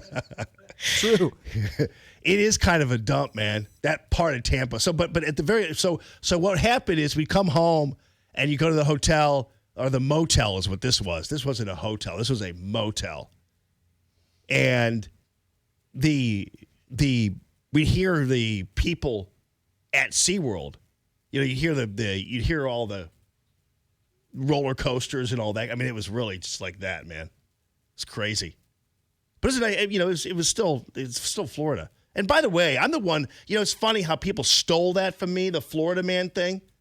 Because Maxie was with me when we did the original, hey, it's Florida man. Remember that? You had a whole opening and everything. I know. And then Somebody just stole it from me. Yeah, there is a talk host that we're probably both thinking of the same person who outright stole it. Just stole the whole concept from me. I'm like, thanks a lot, but just didn't even, didn't even bat an eye. Just like completely stole it as a bit. It's like, wow. Anyway, and then at that point, I lost interest because I'm not going to do it. Somebody steals my stuff. I'm not doing that anymore. But yeah, we went to. So I it was weird because I went to some auction, and I bought I had this idea that I was going to take the kids, get the family to Disney World, and so I bought a timeshare or something, like a condo, a week in a condo in Orlando, thinking that we'd go down there and then go to Disney World and just stay at the condo, which, of course, the reality is when you go to Disney World, you need to stay on the property. There's just no other way to go to Disney World than to stay on the property. But I didn't know at the time. So it turns out we never wound up using it. And so I was down in Tampa, and so I had this grand idea that I'd cover the Tampa conference, the Tampa convention, and it was about a week between those two conventions in Tampa and Charlotte. So I said, well, I'll just go to Orlando, fly the kids in to Orlando. We'll hang out for a week at the condo. We'll go to Disney World and hang out a little bit at the at Epcot Center. And then we drove to Daytona Beach and spent a day there for a while on the beach. And then I drove up to Charlotte. Why am I telling you this? I don't know. I just thought I would. Oh, because of the hurricane. Bless you. God bless you, Phil. All right. This is a story that is not political in nature, but is a story about human courage and about people who oftentimes don't get the kind of hero status in this country that they should. There are a lot of people in the music world and TV world and in the Hollywood world who are treated like heroes, and they are treated like they're groundbreakers and courageous and that kind of thing. But the real courage belongs to people who are in the first responder category and who take risks and do big things and think big. And one of those people was a woman by the name of Jessie Combs. She's 36, or she was 36, and she was the host of Mythbusters, which is a reality television show. But she's also kind of a car driver, race car driver, too. And so she has held the title up until her death, which happened yesterday, the day before, as the fastest woman on four wheels. And she was attempting to break her own land speed record in the desert outside of Oregon, or in southeast Oregon. And she was driving this North American Eagle Supersonic Speed Challenger. And at that point, back in 2013, she set the land speed record at 398 miles an hour in a vehicle. 300. It's a supersonic jet vehicle, so it's not like she's going out there in a Volkswagen and going 398 miles an hour. But she, this was pretty cool. And so the land speed record, they always average it. So she had the 398 mile per hour speed limit was the mean, and the top speed was 440 miles an hour. So what it is, it's a vehicle, but it was a reconfigured jet. So it's an F-104 jet that is 56. There you go, 56 feet long. 52,000 horsepower. I love that whole concept of horsepower anyway, but really, if a kid ever asks you what horsepower is, it's like, okay, just imagine a carriage being pulled by 52,000 horses. That's what horsepower is. I mean, that's how they calculate that. So anyway, she and her team were trying to go to 512 miles an hour. And that was held in 1976 by Kitty O'Neill, who actually still holds the title as the fastest woman on Earth. So they wanted to break that record. She broke her own already, but she wanted to break that record. And unfortunately, what happened is that they clocked in at about 483 miles an hour. Basically, it's just a jet on wheels. 480 miles an hour, and that was the first time around. And then apparently, when she tried it again, because it had a mechanical failure of some sort, tried it again, it broke up and crashed, and so she died at the age of 36. But yeah, those are the kind of people that really, and again, it's a land speed record, and it doesn't have much of a consequence necessarily, but even for some people, going to the moon didn't seem to have much of a consequence either. And oftentimes, the great thing about human beings in terms of their risk-taking and things that they do is it's because it's there. It's pretty simple. Why do you want to break the land speed record? Well, because I want to be the fastest woman on Earth. Why do you want to be the fastest woman on Earth? Because there's a possibility I can be. And that takes some guts right there. And, you know, we have people who keep on trying to we told you about the whole Everest climbing thing where all these people go and they wound up dying on Mount Everest because they're not prepared. Well, you know, that's sometimes you can say, yeah, I know you want to do this, but if you're not prepared, what you're doing is you're endangering yourself and others and your family and everything else. So that's one risk taking that sometimes doesn't get a whole lot of sympathy from Americans. But this was a pretty cool gal here, 36 years old, and so sorry to see her go. But you know, it's one of those things where you ask them, anybody who knows her, this would probably be, if she was going to die, this would be her way to die. You know what I mean? Trying to be the fastest woman on Earth, that to me is a noble cause, even if it seems meaningless to some people. I think it's a noble cause. All right, coming up, 8 o'clock, Seth Feldman and his investigation into the. Hey, you know, and again, we're quickly about the bravery thing. I still find it amazing that people do what they do. Police officers, firefighters, air ambulance nurses and pilots and everybody else, paramedics, people who do anything that involves a great deal of risk. Sometimes it's even people who work on the roads that you get so mad about sometimes. The guys who put the orange cones out there, that's really dangerous stuff. And people don't have to do that, but they do, knowing the risks. And as we head into the weekend and the funeral of this Illinois state trooper who, father of a couple twins and another baby, who was killed in the line of duty in executing a search warrant there in Illinois, Nick, and you realize these guys put on these uniforms and do this, and military people, it's like, man, you're purposely putting yourself in danger every day, or when you're working, you know what I mean? And that to me is just amazing that people still do that because they believe they have a higher calling. And it's kind of like, that's why I always hate it when people disparage. Usually people have a little decency in terms of our military, but police always get like the brunt of this stuff. And believe me, a police officer doesn't purposely want to go out there and engage in dangerous behavior. They're there because they swore to enforce the law. It's that simple.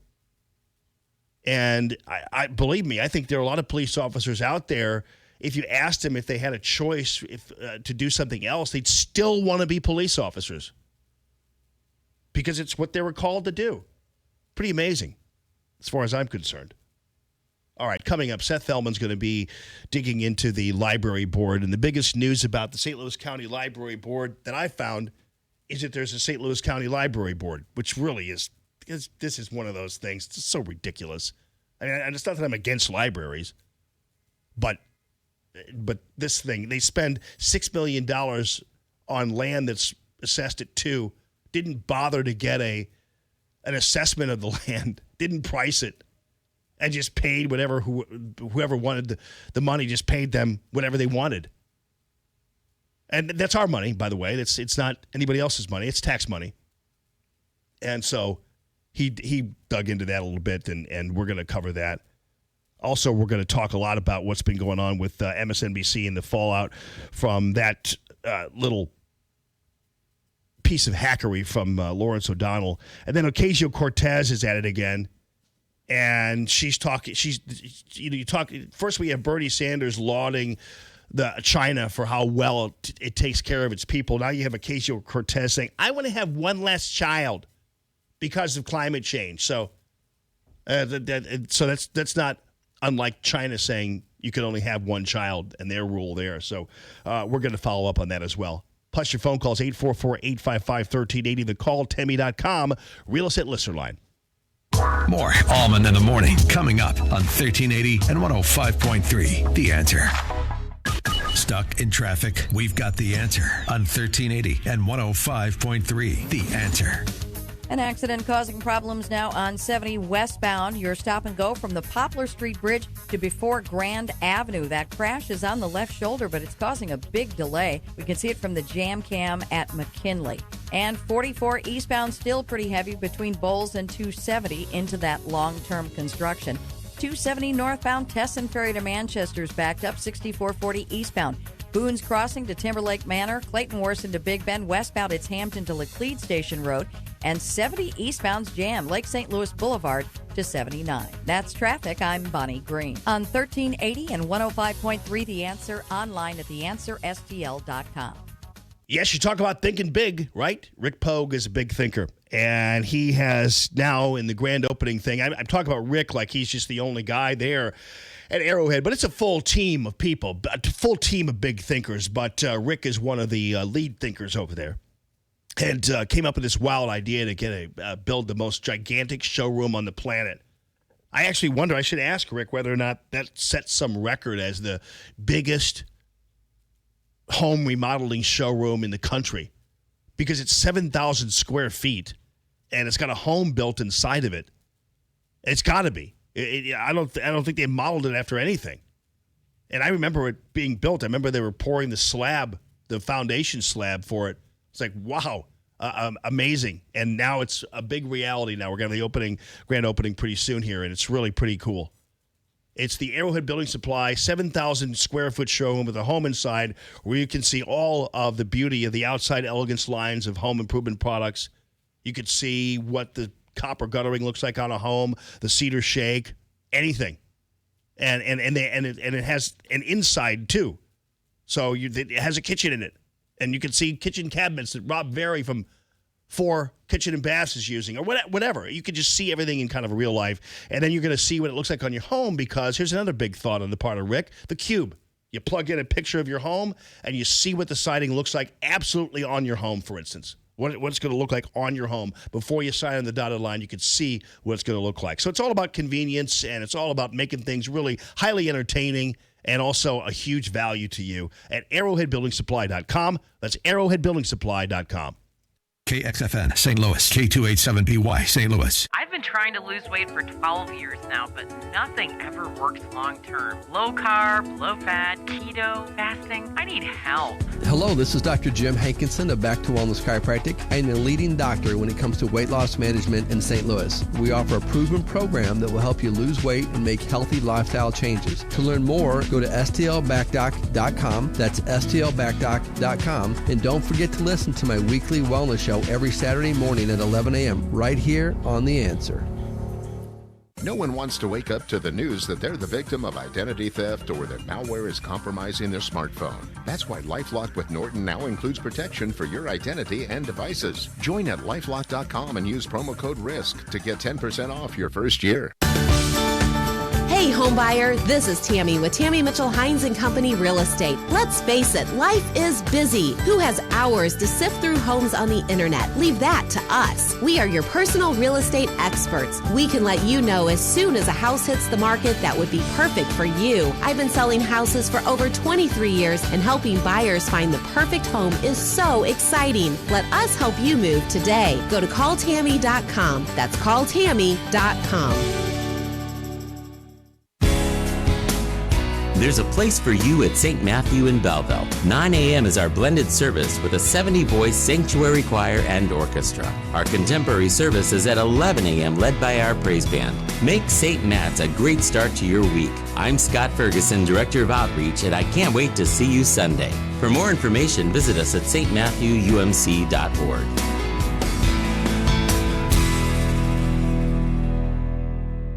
Health insurance premiums making you sick? Hi, it's Mike Gallagher. I have the answer. Dryden Camus Insurance Agency serving Missouri and Illinois. This is non-Obamacare, and you can enroll anytime. You don't have to wait for open enrollment. Why should you have to pay for maternity coverage and pediatric dental care if you don't need it? KDDI-INS.com. KDDI-INS.com or call Joyce at 877-695-0245. 877-695-0245. This is the answer. This is the solution. KDDI-INS.com. You love that smell. That new truck smell. All cleaned up and ready to go. Did you get your vent visor? You know, the rain guard that goes over your window? Stop by Custom Car and Truck in O'Fallon, Illinois for free installation and lifetime warranty on vent visors. How about your bug shield? You don't want to mess up the hood of your new truck with dead bugs. Keep them off the hood with free installation and lifetime warranty bug shield. See John and the crew off Highway 50 in O'Fallon, Illinois, or online at customcarandtruck.com.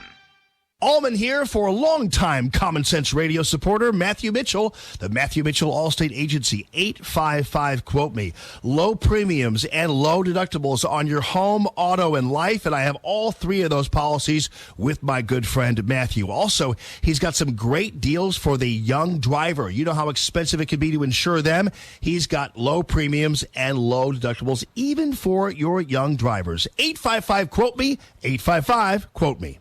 Beyond the Beltway with Bruce DeMont. A live discussion of the week's news and events. Sunday night from 9 to midnight. Now, more Allman in the Morning on 1380 and 105.3. The Answer.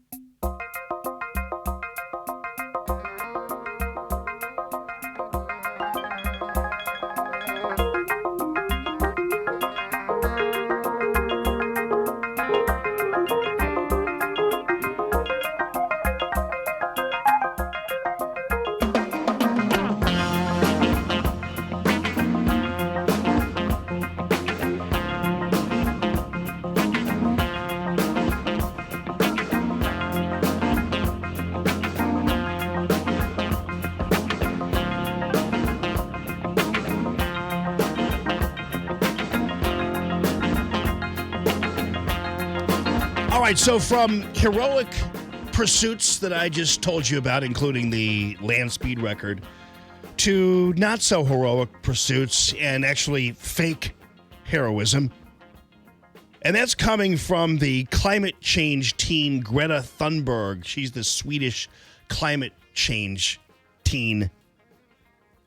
So what she did was she decided she was going to take a boat across the Atlantic to New York for a United Nations climate change conference. And, of course, she's being hailed as a hero. Here, I'll play it for you here from the Action for the Planet has attracted global attention, arrived in New York City today. The young environmentalist chose to travel on a zero-emissions yacht, and she invited fans to share the journey. Tonight, climate activist Greta Thunberg is back on dry land after 15 days at sea. All of this is very overwhelming. And, okay, so I get it. It's a pretty big feat to do that. Just if you do it. And she did 15 days, so good for her. But don't kid anybody about your climate change pursuits, because what the networks did not mention was that two people had to fly across the Atlantic to go and pick up the boat in an airplane. And I don't know whether they flew together, but either way, the amount of the zero emissions boat kind of is a little watered down when the fact is you got to fly on a supersonic airplane, basically, or a jet across the Atlantic to pick up the zero emissions boat. It's like, how is that helping the climate in any way, shape, or form? 844-855-1380 to call Tammy.com, real estate listener line.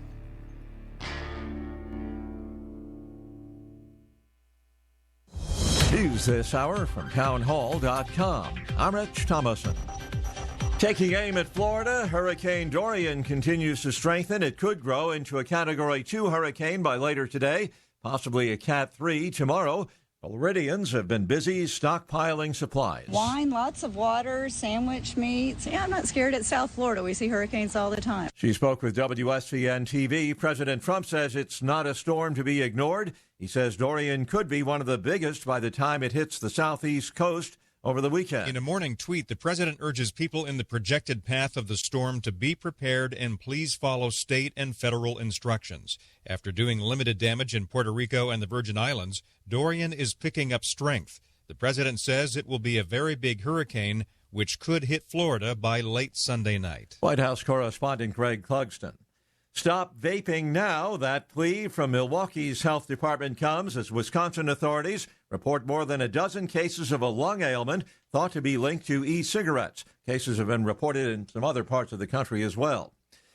Trying to beat that stoplight can have tragic results. The number of people killed by drivers running red lights has hit a 10-year high. A AAA study of government crash data of the latest numbers available shows that 939 people were killed by vehicles blowing through red lights in 2017. That's the highest death toll since 2008 and 28% higher than back in 2012. The AAA isn't sure what's behind the increase or why it's risen at a higher rate than overall roadway deaths, but people are driving more since the Great Recession, and researchers also suspect distracted driving and inadequate light cycles may be contributing factors. I'm Matt Small. The Commerce Department reports the economy grew at a 2% annual rate in the second quarter of the year. On Wall Street, Dow futures up 255 points. More on these stories at townhall.com. Stuck in traffic? We've got the answer on 1380 and 105.3. The Answer.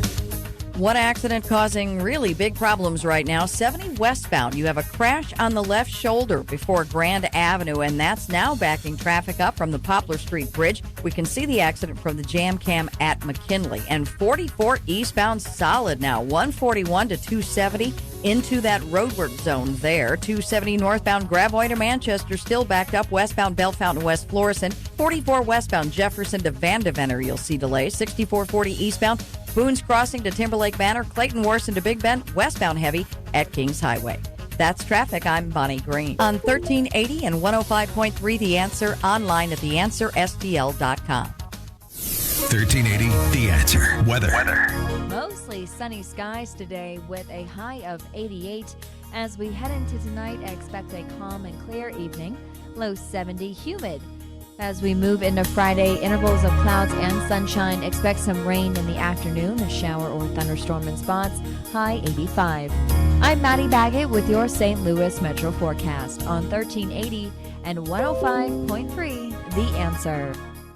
Good morning, everybody. Good morning this morning. Hey, listen, if you have a small business or you're a church or you're a charity or whatever it happens to be, nonprofit, you might think, these hackers aren't going to come after us. They can't get anything out of us. Well, yeah, they can, because if you have a system and you built a system basically on the internet and on your computers, and that's how you operate, even if you're a school district or whatever, and all that needs to happen is that your system needs to be locked down, frozen up, and believe me, you will pay to get out of that. That's what the hackers know. That's what the ransomware guys know. That's what these people know. And ThrottleNet knows that you're vulnerable no matter who you are. And let me tell you something. It's really worth it for you to get the free audit that ThrottleNet is offering you. They come in and they will absolutely tell you all the ways that you are vulnerable. And that's absolutely free. The only cost that you're going to incur is when you go ahead and get the holes fixed, and that's reasonable. But the free audit itself is amazing. They might come in and say, you're fine. You're backed up, but chances are pretty good that you don't have a system backup. Chances are pretty good that you have some vulnerabilities in just even how your employees operate or whatever. So they do a full-blown investigation into how safe you are. And that's a pretty cool thing. And then they move in when you hire them to lock everything down and make sure you're not vulnerable to the ransomware guys and the malware guys. So check it out on the web. It's throttlenet.com. That's throttlenet.com. This Labor Day weekend, get major savings on men's and women's Levi's denim. Plus, save on select home items like mattresses, towels, and more. Get grand old savings this Thursday through Monday at JCPenney. I'm Lou Dobbs. Business groups seek a delay in the tariffs, striking AT&T workers back on the job, and Phoenix voters approve expanding mass transit. Those stories next. This is your Stock Market Bulletin. I'm Bobby Richards. The CEO of an obscure $3 tech stock founded by the blue-collar son of a police officer has captured the attention of Donald Trump. Trump met with the CEO at the White House. And since then, Donald Trump appears to have become the company's #1 fan. He showed up at a groundbreaking ceremony. He called the CEO one of the most successful business people across the globe. And he said what they are doing is the eighth wonder of the world. We decided to investigate for ourselves and reached out to the premier stock analyst in the United States, Oxford Club chief investment strategist Alex Green. Alex told us the company is landing massive deals, including $450 million with Nokia, $395 million with Microsoft, $828 million with Cisco, and $29.2 billion with Apple. The company is set to create 50,000 jobs in America this year, and Alex has now declared this $3 stock his #1 play for 2019. Go to onestockretirement.com for more details, including how much Alex expects the stock to rise this year. Brought to you by the Oxford Club. Hoping to give a boost to the holiday shopping season, a group of more than 160 manufacturers, retailers, and farmers signing a letter to President Trump asking him to postpone any new tariffs on Chinese exports to the United States until after the first of the year. The nation's second largest wireless carrier says most of its striking workers in the Southeast are back on the job. AT&T says 20,000 members of the Communications Workers of America walked off the job in Alabama, South Carolina, and other states. Members headed back to work after AT&T agreed to new contract terms. After all the ballots were counted, Phoenix voters have said yes to expanding light rail in the city. Business leaders who supported the expansion say it was the highest turnout ever in a special election in Phoenix. Please join me for Lou Dobbs tonight, 7 o'clock and 10 Eastern on the Fox Business Network. This is the Lou Dobbs Financial Report. Common Sense Radio with Allman in the morning on 1380 and 105.3. The Answer. Give me land, lots of land, and the starry skies above. Don't fence me in. Let me ride through the wide open country that I love. Don't fence me in. Let me be by myself in the evening breeze. Listen to the murmur of the cottonwood trees. Send me off forever, but I ask you please. Don't fence me in. Good morning this morning. Good morning this morning. I'll tell you one thing, man. I don't know why I'm obsessed with this new person on CBS this morning. But Gayle King cannot be happy about the presence of Cinderella there on her news desk. This woman, what is her name? Natalie something or other? Natalie Emanuel. Natalie Emanuel makes Gayle King look like a Disney witch. She makes her look like Ursula from The Little Mermaid. I'm just wondering. She just popped out of nowhere, and we noticed. Yeah, but just popped out of nowhere, and suddenly Gayle King's like in between her and this other dude, and I just can't imagine Gayle King being happy about that. I don't know. Speaking of not being happy, President Trump laid into Fox News yesterday, and he said we're going to have to find another network. He's right about this watching Sandra Smith and Bill Hemmerer is absolutely just excruciating. It really is. And to a certain degree, the outnumbered thing that I used to like is really kind of getting boring too. You know what I mean? Have you seen Outnumbered? Seth Feldman, do you watch Outnumbered? How about Jessica Boris Karlov? Yeah. Her voice is horrendous. I know.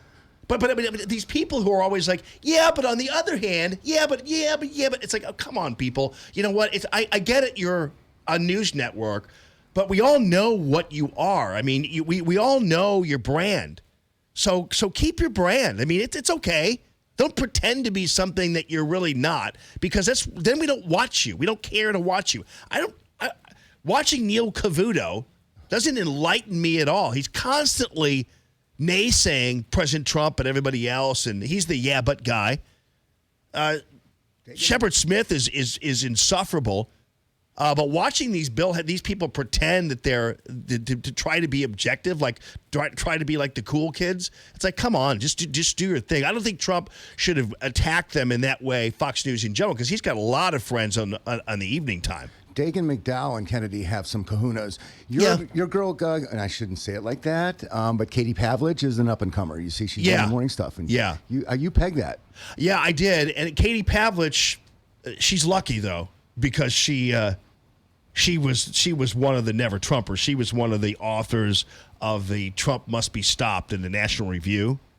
And she's come around, though. Right. She was casted as the original 5, and then they kind of booted her, and then she sharpened her skills. Yeah, right. Yeah, I mean, toed the line. Yeah, and I think she's good. She's intelligent, and it leads me to believe that actually Seth Fellman, by the way, welcome to the show. Thank you. It leads me to believe that her real self is now, because she's really good at articulating positions that don't seem like they're just simply she just loves Trump.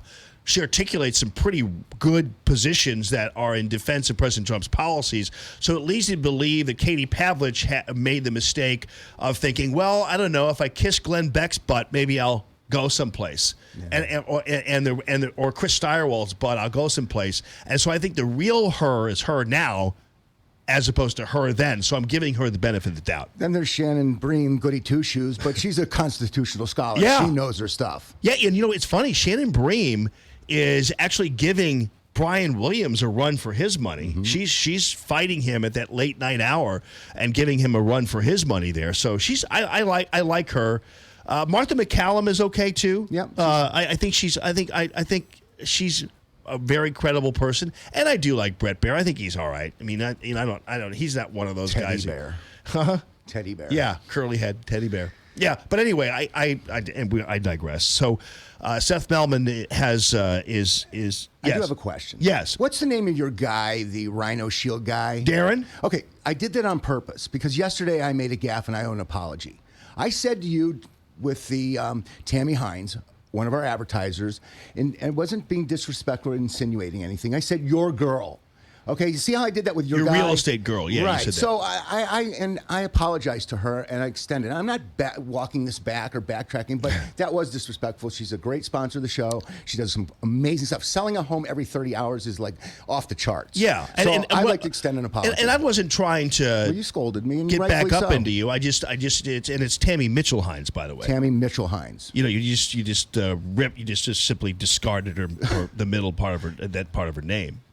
Which is another thing you have to apologize for. That's it. That's as far as I go. No, I'm giving her airtime now. But listen, Tammy, I do apologize. But here's what I said, though, in your defense. I said, you know what? It's just kind of an old school comment, you know. I mean, I've used that terminology for, you know, I've called Hillary Clinton old girl before and all that kind of stuff. I mean, I get it, but I just want to make sure that you knew that I don't have girls or boys, you know what I mean? Yes, and Trump has named the 3 contenders against the 3 stooges. Steyer, the billionaire hedge fund manager, he's like wants to save the whales, the crustacean population. And then there's, where's Waldo? Where's Howard Schultz? Oh, yeah. And then there's Weld, and of course Walsh. Well, he's Walsh. But that disappeared fast, didn't it? Yeah. That's like they had him on. This is this is one of the benefits of having the 24-hour news cycle the way it is, because even bad things go away. Like, for instance, gun control. They're not even talking about that in Washington anymore and in the media anymore. They're on to something else, And so the great thing about the news media is also sometimes the worst thing about them is they get bored really fast. It's red flag now, Brett Stevens. Yeah, right, exactly. and they get bored really fast. And so, for instance, the Walsh candidacy is over before it begins. He's got, I think, one more interview maybe in him, and then that's the end. And Kirsten Gillibrand, you see what Tucker said last night was classic. She didn't outpoll the margin of error. How bad? That is hysterical. No, she was pretty bad, and Queen of white guilt. No doubt. All right, so a while back, and this kind of attracted your interest when I brought up this library board issue, and it was an interesting article in the Post-Dispatch, and they did a good job covering it. I think that this is a job for the FBI, to tell you the truth. When you're a library board and you have the piece of land that you purchase that is assessed at $2 million, but you pay $6 million for it, there's something going on there that isn't right. And it sounds like something going on under the table that isn't right. And the reality is we discover that the library board didn't even bother to get the land assessed before they paid the $6 million. Well, the first one was a library board. Yeah, I know. Like, what the hell do we have a library board for? Well, they're appointed. They're not voted. These are hanger-oners. Yeah, well, and that's another bad part of it too. Is you beware of these appointed commissions because they run amok. So what did you find? So what did you do then? Okay, so I contacted my source, and like Judith Miller, I will never reveal my source. And full disclosure, I'm not Lawrence Mitchell. I do only have one source, and this is not what this might be true story. He has some factual data that he gave me, and it is fraught with malfeasance. What is going on with this is it was a no-bid contract. Right. Right. I mean, at least you have a sealed bid. Okay, that's the first thing you do when it's a board is put together. Okay, so they had a project they want to do in Frontenac. It was a $6.2 million library project, and they want to condense all their offices into the center. Well, not only that, the village of Frontenac vetoed their plans and did not want any part of this. But they still pushed the agenda because here's the kicker.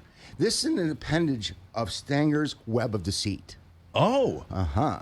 I did not know that. Well, it you sounds drill like down to get the answers you want to get. Well, a no-bid contract, I mean, people go to jail for stuff like this. There could be indictments on the horizon. Really? Okay, now that's speculative. Let me, the disclaimer, yes. I don't want to nail anybody to the cross yet. But what's happened is there was a $4 million window from the appraised property to the project, the costs. Right. And that's that's like a kickback city. That's a lot of money to go around. Because that's how Stanger... Yeah, and sorry to interrupt you, but that's, now I get it that there are times when an assessed value of a home will, and if let's say the home is worth $650,000, but to a home buyer it has a value. So if I've got a $650,000 home, I could probably get away with selling it for $720,000. Let me interject something. But a $4 million difference is different. When does a man know when he wins a bet? When he gets paid. So you could say I could get $650,000. It's when you at the closing when you get the money. Right, exactly. Okay, so but it's not unusual to have a variance between assessed value and the actual purchase of it.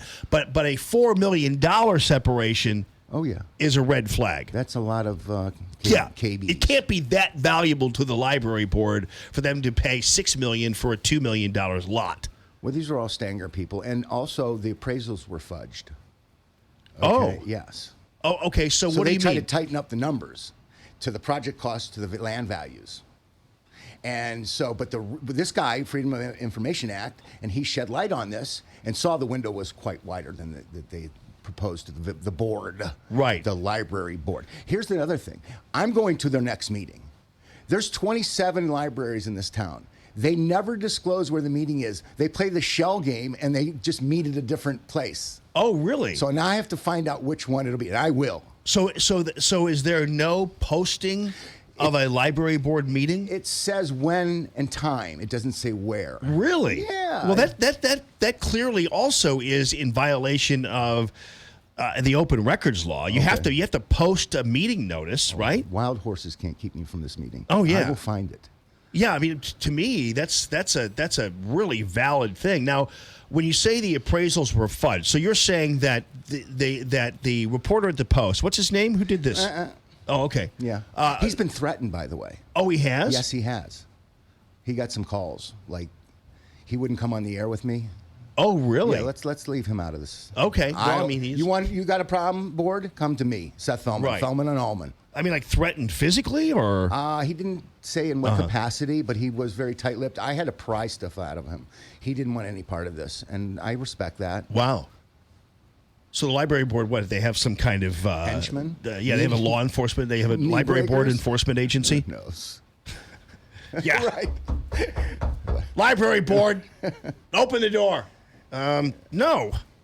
But here's the thing: the appraised situation is so what happened is he dug into some deal regarding the sunshine law, was able to see things, but when the sunshine was shined upon the records, it showed, oh, wait a minute, so why did you say the value was about what you paid for it, when actually that's not true? The appraisal was $4 million below what you paid for it. So you're saying that they pretended that there was less of a difference in the appraise versus the purchase. Right, the margin wasn't there. And they've all lawyered up and clammed up. Oh, really? Oh, yeah. They're all pointed. Well, they're probably going to clean house. They're all going to be gone. These guys have, again, they weren't voted. They're appointed. So, yeah. Well, it's something that, I think I would like to hear them defend themselves. I think they have the right to defend themselves. There might be something completely innocuous about what went on. But the reality is that's a discrepancy that needs to be addressed and explained. That's your tax dollar, listeners. And also that it's a no-bid contract. Now, again, the no-bid contract might not be a violation of any kind of law. Right. Or even a violation of any kind of ethics. But isn't that a problem when you have government entities that are able to engage in no-bid contracts? That seems to be another red flag where perhaps the city council or county council ought to figure out a way to tighten that up a little bit to make sure it doesn't happen again, because I don't believe it's beyond the realm of comprehension to have boards and bureaus and commissions having to abide by the same standards that the actual government that appoints them has to abide by. Or have done sealed bids. Right. Yeah. It'd be very easy. We'll have your phone calls, too, and Seth will be back, 844-855-1380. The calltammy.com real estate listener line. Live from the Arrowhead Building Supply Studio, this is Allman in the Morning on 1380 and 105.3. The Answer. Stuck in traffic? We've got the answer on 1380 and 105.3. The Answer. An accident on 70 eastbound still making a mess of things. Your stop and go from 6440 to before Lake St. Louis Boulevard, where a left lane is blocked with a crash. We can see it from the jam cam at Lake St. Louis Boulevard. The earlier accident on 70 westbound before Grand, that one has cleared. Still some delays. And 270 westbound has a crash on the right shoulder at 367. 270 northbound heavy, 55 to Manchester. And 6440 eastbound Boone's Crossing to Timberlake Manor, 270 to Big Bend, westbound tight, Kings Highway to Laclede Station Road. That's traffic. I'm Bonnie Green. On 1380 and 105.3 The Answer, online at theanswerstl.com. BannerConstruction.com, the premier home remodeling company in town here, and you can ask me. They've been sponsoring the Allman in the Morning show since its very beginning, so I'll vouch for that. And I'm also a customer of Banner Constructions. I can vouch for their excellence in workmanship and their speed with which they achieve the final product, and just overall their pricing and their value. But if none of that is enough for you, or even to go to the Better Business Bureau and see what a great company they are in terms of consumer confidence and consumer satisfaction, and if none of that is good for you, then just go to James Hardy Fiber Cement Siding and ask them why they chose Banner Construction to be their preferred installer. Or go to the Pella Window Company, ask them why they decided Banner Construction ought to be their preferred installer. And they'll tell you flat out, that it's because Banner Construction is an awesome company, great workmanship, great reputation, and also no hard sell. And that's important to these companies as well.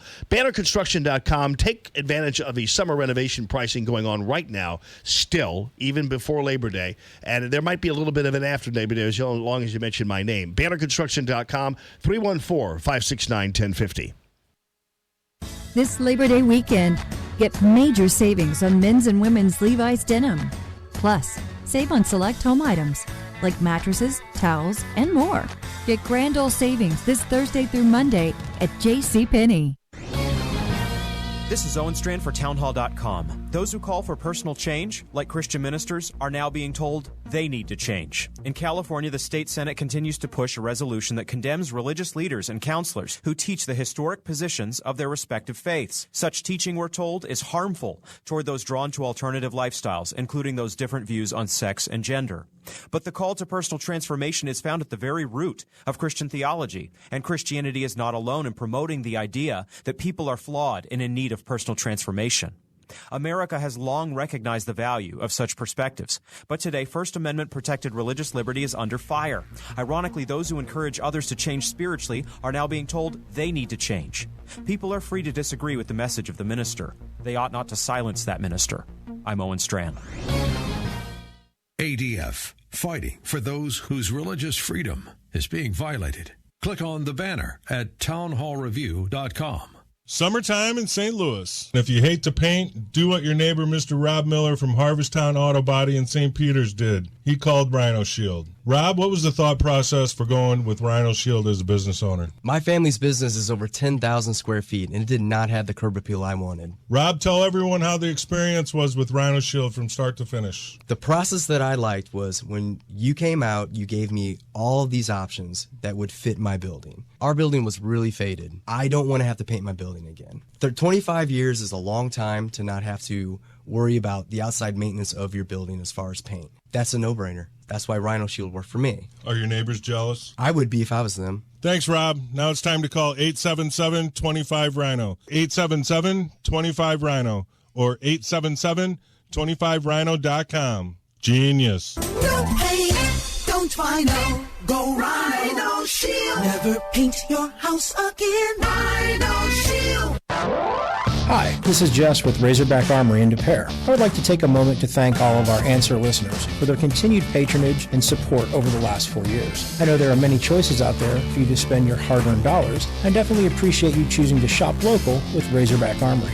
as your go-to shop for firearms, silencers, ammo, and accessories. Thanks again, and I look forward to seeing you soon at Razorback Armory, located just east of 270 on Manchester Road in Des Peres and online at RazorbackArmory.com. Hey neighbor, this is Tammy with Tammy Mitchell Hines & Company Real Estate. We sell a house every 30 hours. We list it, we sell it, and you get to move on to your next adventure. Let's face it, life is busy, and who has hours to wait for strangers to show up so you can show them your home? Not to mention the tons of legal paperwork to sift through. I have been selling homes for over 23 years. Let us help you move today. Go to calltammy.com. That's calltammy.com.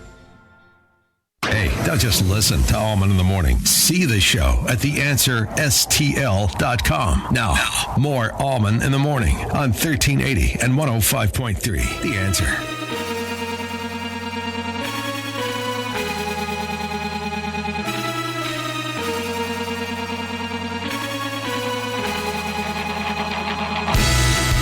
Coming up on the other side of this break, 8:30, we're going to double back on the Lawrence O'Donnell deal, and he hasn't deleted his tweet about the Russian oligarchs co-signing these loans. He hasn't deleted it, so it still lives. The guy is the guy, and it wasn't really an apology. So we'll follow up on that as well. Seth Ellman is here. You had some deals regarding the recent polling. I noticed this Drudge report again showing every single Democratic candidate beating President Trump. People are making a big deal of that, but it's ridiculous. I mean, Trump, Bernie Sanders, 53-39, 52-40. When I was doing my investigation with polls, I learned that there's cell polls and phone landline polls. That they disseminate that struck me. Yeah, kids versus the older generation. Then you have female, male, black, white, income, suburban. I mean, it's broken down. There's so many factors, moving parts that go into making these polls. So it's hard to read them and the credibility. And then how is the margin of error justified? So they're not credible. They're just someone else's opinion. And asking a few people, is it 1,100, the number of people they ask? And then, again, we've talked about it. Zogby was biased. Rasmussen Reports has been the most credible source over the past 5-7 years. Right. I think what happens is the whole landline cell phone thing. Again, who the hell picks up a landline that they don't know what the number is? Nobody. If people still have landlines. Right. And the cell phone thing is the same way. I don't ever answer a call from a phone number I don't know. I don't ever do that. So I do believe that whole methodology thing is fraught with trouble. Seth Fellman, we'll find you on Facebook, correct? Still and Twitter. Fellman on Allman. Fellman on Allman. All right, man. Check it out right there. Fellman on Allman. Thanks, brother. Appreciate you stepping in. 844-855-1380. The call, Tammy.com. Real estate listener line. Plus, Ocasio-Cortez promising you that she's not going to have any babies. We'll follow up on that, too. It's Common Sense Radio.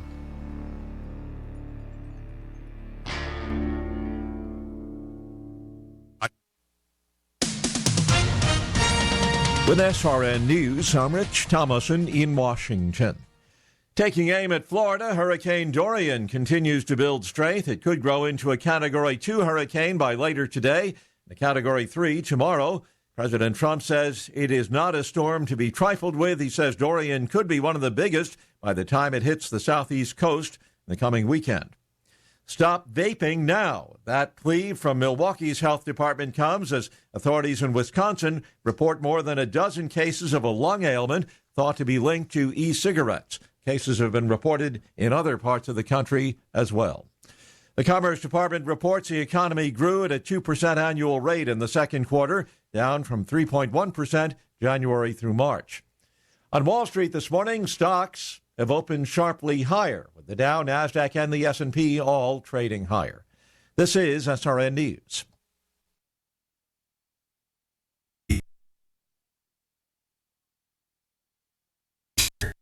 It's been a pretty tough morning. We keep picking up accidents. 270 westbound now. This is completely jammed. You've got two right lanes blocked at 367. The backup starts at Bell Fountain. Traffic is just getting through in the left lane at 367. And the exit from westbound 270 to 367 also partially blocked. We can see that whole mess from the jam cam at 367. 44 eastbound, pretty solid. 141 to 270 into that road work. 270 northbound Gravois to Manchester slows. And 6440 eastbound Boone's Crossing to Timberlake Manor, Ballast to Big Bend. That's traffic. I'm Bonnie Green. On 1380 and 105.3 The Answer, online at theanswerstl.com. 1380 The Answer. Weather. Mostly sunny skies today with a high of 88. As we head into tonight, expect a calm and clear evening. Low 70, humid. As we move into Friday, intervals of clouds and sunshine. Expect some rain in the afternoon, a shower or thunderstorm in spots. High 85. I'm Maddie Baggett with your St. Louis Metro forecast on 1380 and 105.3 The Answer. Matthew Mitchell and the Matthew Mitchell All-State Agency. Yes, 855, quote me.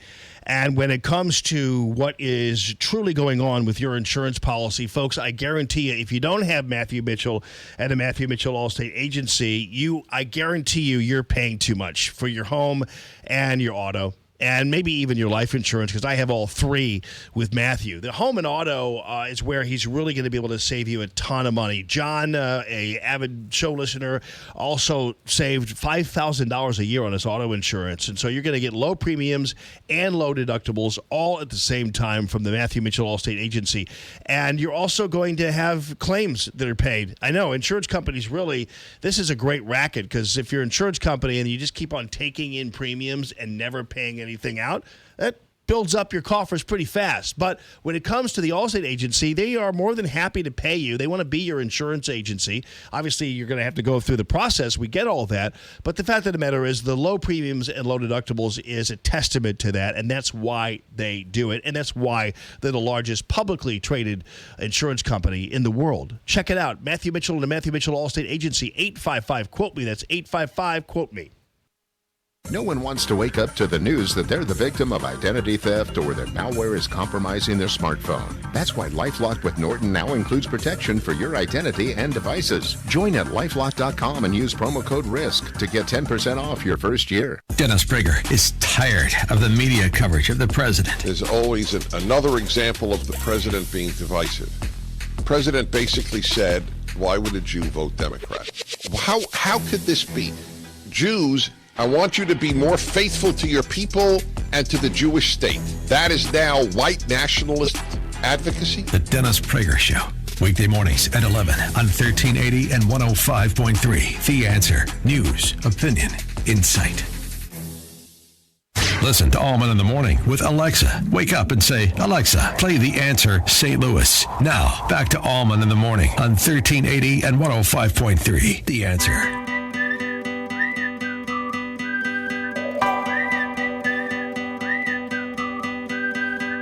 Inside my heart there's an emptiness, a heavy hate on a hollow chest. So spoken like a disease is the way to incomplete me. Can you shake this soul night? Shoot my breath to the highest height. Tell you the truth or trust a lie. Is this hello? Or is it goodbye? Is this the low or is this the high? So, happy Thursday to all of you, and I have to tell you that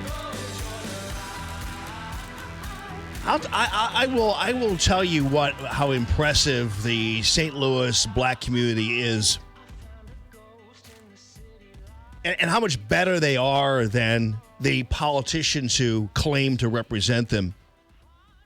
And we had this town hall meeting yesterday, and it was Lacey Clay, and it was the Lewis Reed, the president of the Board of Aldermen. And 300 people showed up.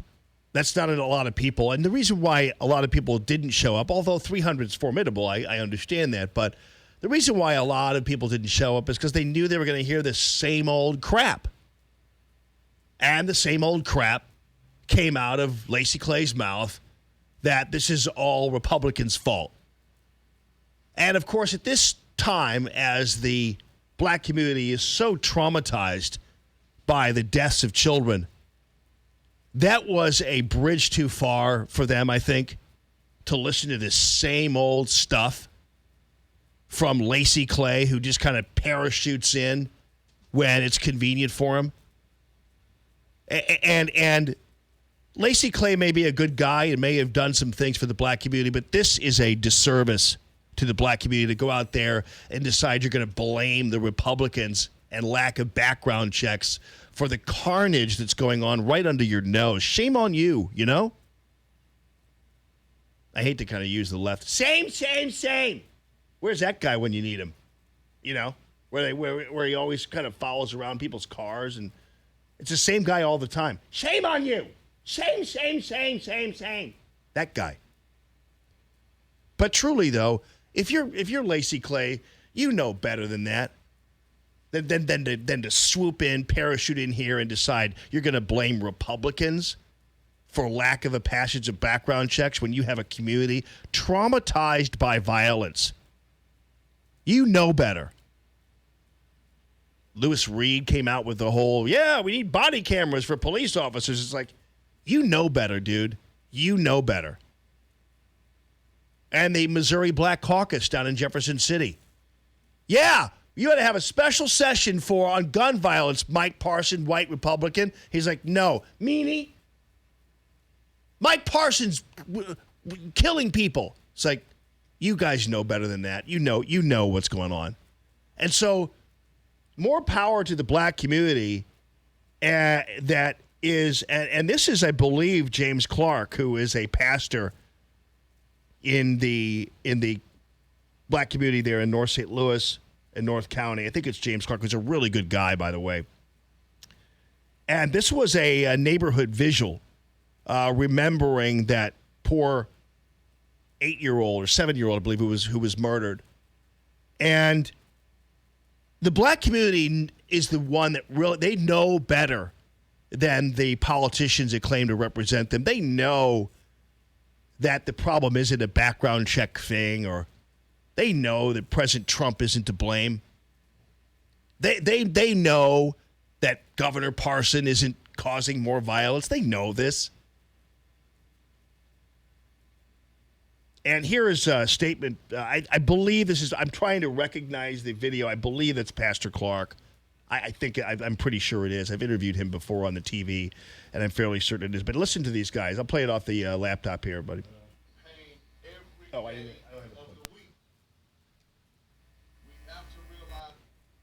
Sisters, that everything that needs to be said has already been said. Everything that we need to hear, we've already heard. This is an hour for action. This is an hour where we must put all of our petty differences aside for our future, which is our children. So put your hands together to show that you support a movement to begin to protect the most important segment of our community, which is our young people. You know, and what he's saying there, and as the article in the Post-Dispatch reveals, pre-owned certified. I can't. These guys are selling cars while on the back of this dead kid. And the video you're trying to play, you can't play without a pre-rolled. I mean, come on, guys. I get it. You got to make money, but please. But anyway, the gist of this vigil was about how these are internal problems. These are internal issues in the community. These are not external issues. And the regular people, the normal, average, everyday black people in these communities know that the problems are internal.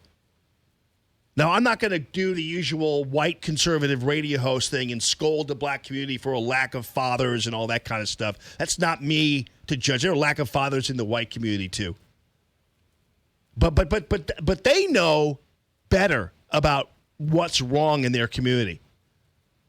They know what's going on, and they know that it's not Mike Parson who's going to resolve their problems. They know it's not a background check that's going to solve their problems. They know that, and they know that it's a community, it's an internal community issue,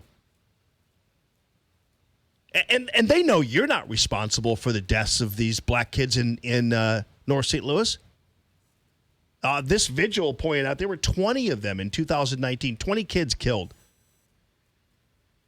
And so, taken from their families, as they say. And they know that this isn't your fault. They know this has nothing to do with gun buyback programs or nothing to do with background checks or Donald Trump or what have you.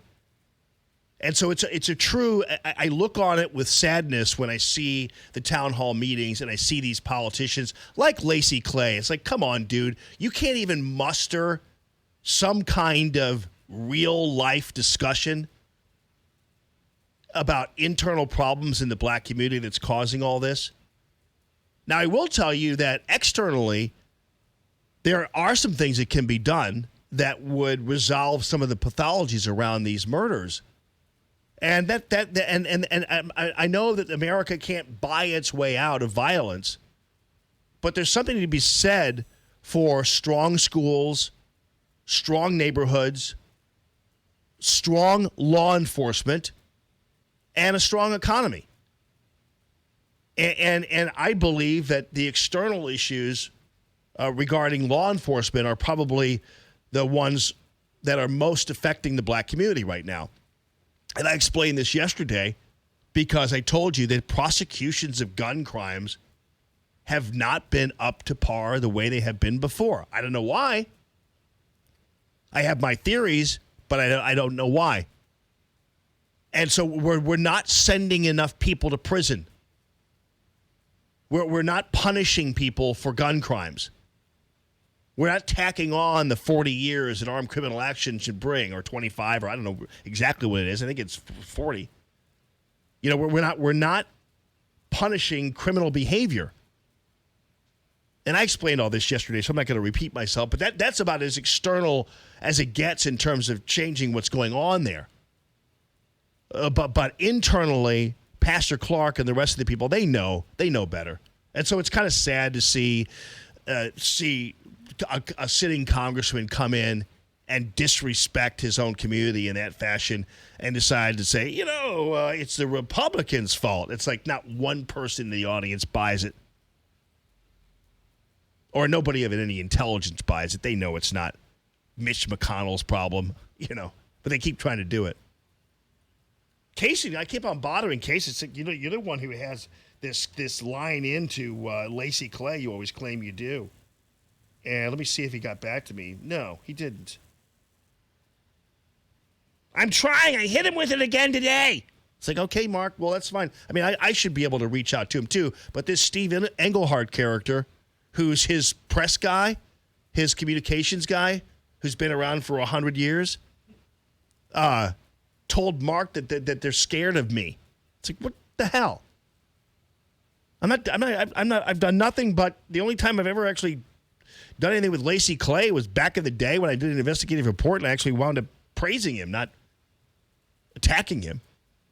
But Englehart still is scared of me. I don't know why. I don't even know whether he even tells Lacey Clay that I want to talk to him. I almost kind of guarantee you that Lacey Clay, if he was given the opportunity, he would talk to me.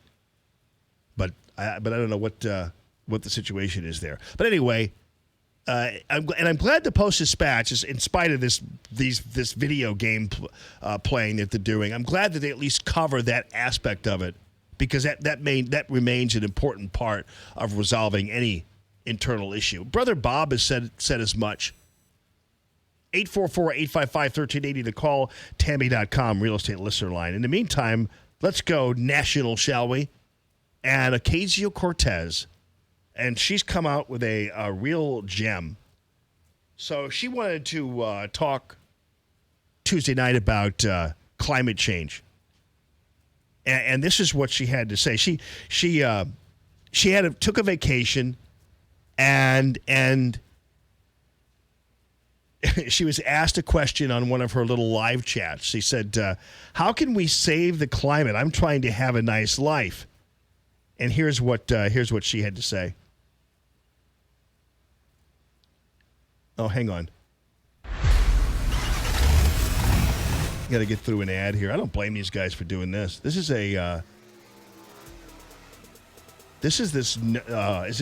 it called Nose or Nas? Like an energy drink. I still like my Monster. But I think this is an energy drink commercial. That is interminable. But I don't blame Breitbart for making money. I hope they make as much money as they possibly can so that they can continue to wow us. Here she is. And I've already known my entire life that one day I'd love to adopt children. But even now, when you put climate change on top of that, I know that I want to, perhaps have one less child than I thought I would maybe have, if I can even have a child biologically. I don't know. I haven't tried. And I think having a mixed family is part of my personal planning. But it's really hard, and I don't think sometimes that older generations really understand how much we're taking this into account. Yeah, so she's saying she wants to have one less child, I guess, in the world, but she personally wants to have one less child, and that's going to ease the burden of climate change. And I don't see how that computes with her. I don't really understand her when she says that, and I guess I don't understand how adopting it. I don't understand. Is it eating up the ozone when you have a baby? I don't know. So to say the climate she's going to adopt instead of having a baby, and I'm not quite sure. I don't even understand what that answer necessarily means, except it reminds me a lot of China. And so and in fact she said even that it was on this was Instagram Live, not Facebook Live. She also said she went on, she was making some macaroni and cheese and went on and said that she was on vacation and couldn't sleep. How can we save the climate? I'm trying to have a nice life. I understand this completely, obviously. Even while I was on vacation, I woke up in the middle of the night at 3:30 in the morning, just concerned about climate change. Man, that's a rough life right there. I don't even know whether I'm really I don't know. Am I supposed to be concerned about climate change? Like, I'm concerned about pollution. Like, I don't want pollution to be going on. I don't want littering to go on. I don't like smog, which is why I like cleaner coal, which is great. But I'm not. Am I supposed to be really worried about what's going on? I remember I told you about all the extinctions and stuff that happened, and they're like, "Oh, we've had thousands of extinctions," and a lot of it's because it's like of like insects living on islands that don't have any predators, so they don't have any reason to live. They're just bored out of their mind. I mean, that's what happens. We've had. Do you realize we've had hominoids? There's us, right? But there are 9 different types of hominoids, and we're the only ones that actually wound up surviving because either the hominoids were not, the other ones were not smart enough, or they didn't have anybody challenging them. So they just kind of sat around and got bored. That's why they found that one hominoid in the Philippines. They're like, wow, we didn't know there was that hominoid, and it was and these folks apparently were living on some island or something, and they didn't have any predators, and they didn't have anybody challenge. They didn't have a challenged life, and so there was no real reason to live. So they just went away. That's true. All right, 844-855-1380. The call, Tammy.com. Real estate listener line is Common Sense Radio. More Allman in the Morning coming up on 1380 and 105.3. The Answer. Stuck in traffic? We've got the answer on 1380 and 105.3. The Answer. Still a couple of pretty significant problems at this hour. One of those, 270 westbound, stop and go from Bell Fountain to 367, where a right lane is blocked with a crash. And the exit ramp from westbound 270 to 367 also partially blocked. We can see this mess from the jam cam at 367. 44 eastbound is jammed up. 141 to 270 into that ongoing road work that will be there until the end of the year. 270 northbound, Gravois to Manchester slows, and 6440 eastbound, Lindbergh to Big Bend still looking at delays. That's traffic. I'm Bonnie Green. On 1380 and 105.3 The Answer, online at theanswerstl.com.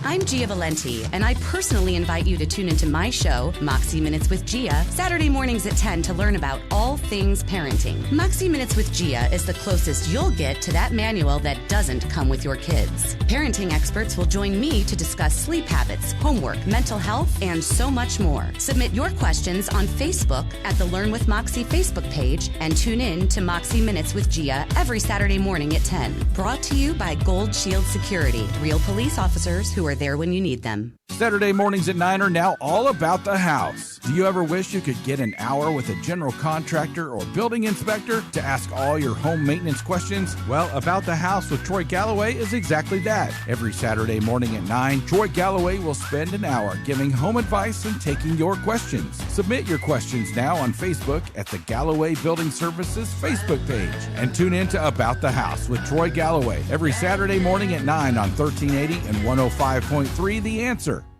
Hi, this is Dr. Dan. Join me on Need, Want, Love, Wellness, Saturday mornings at 8 a.m. We're going to be talking about your health, things to get you from awareness into action and how to change your life in a way that's never been discussed before so that you can then figure out exactly what's going on for you to best suit your lifestyle to get you back to doing the things that you need to do, want to do, and love to do within your life. So join me, Dr. Dan, on Need, Want, Love, Wellness, Saturday mornings at 8 a.m. on 1380 and 105.3 The Answer.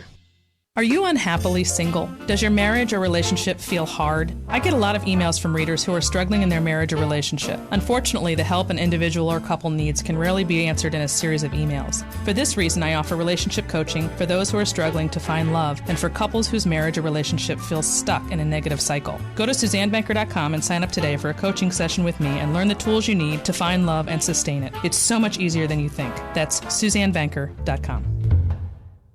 The African Children's Choir will be melting the hearts of audiences at St. Matthew United Methodist Church in Belleville, Illinois, on Sunday, September 8th at 7 p.m. These talented children are 7 to 10 years old and have been orphaned through the devastation of war, famine, and disease. They demonstrate the potential of African children to become strong leaders for a better future in their land. Contact St. Matthew in Belleville for more information on this free concert. stmatthewumc.org.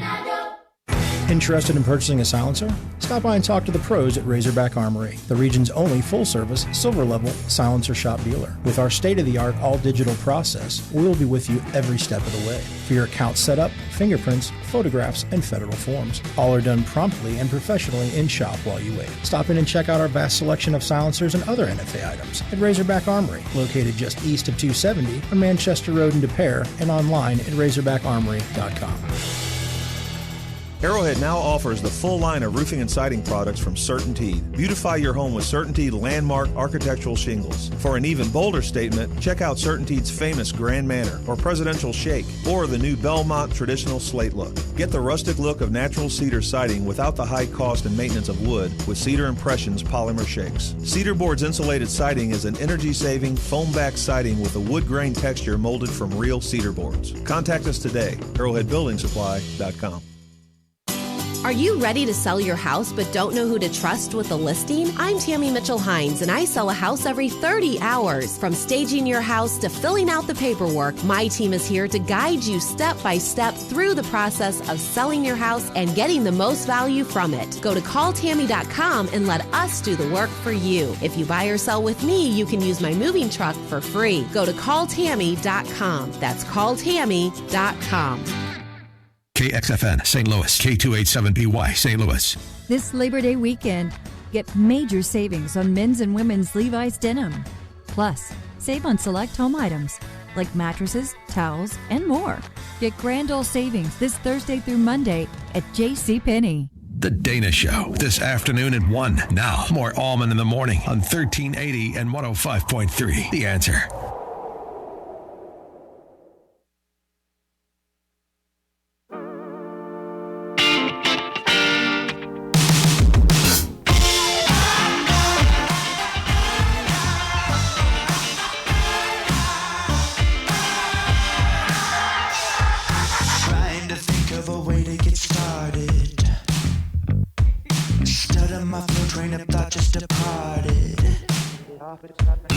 Taste of mezcal on my breath. Let me get this off your chest. Open my mouth, all the gems falling out. So did you get that freeze frame of the of Rachel Maddow's face when she pitched to Lawrence O'Donnell? Unbelievable. Rachel Maddow was really ill-served. Really ill-served by Lawrence O'Donnell. He really treated her badly in the process of his fabrication. And if I'm Rachel Maddow, I am livid.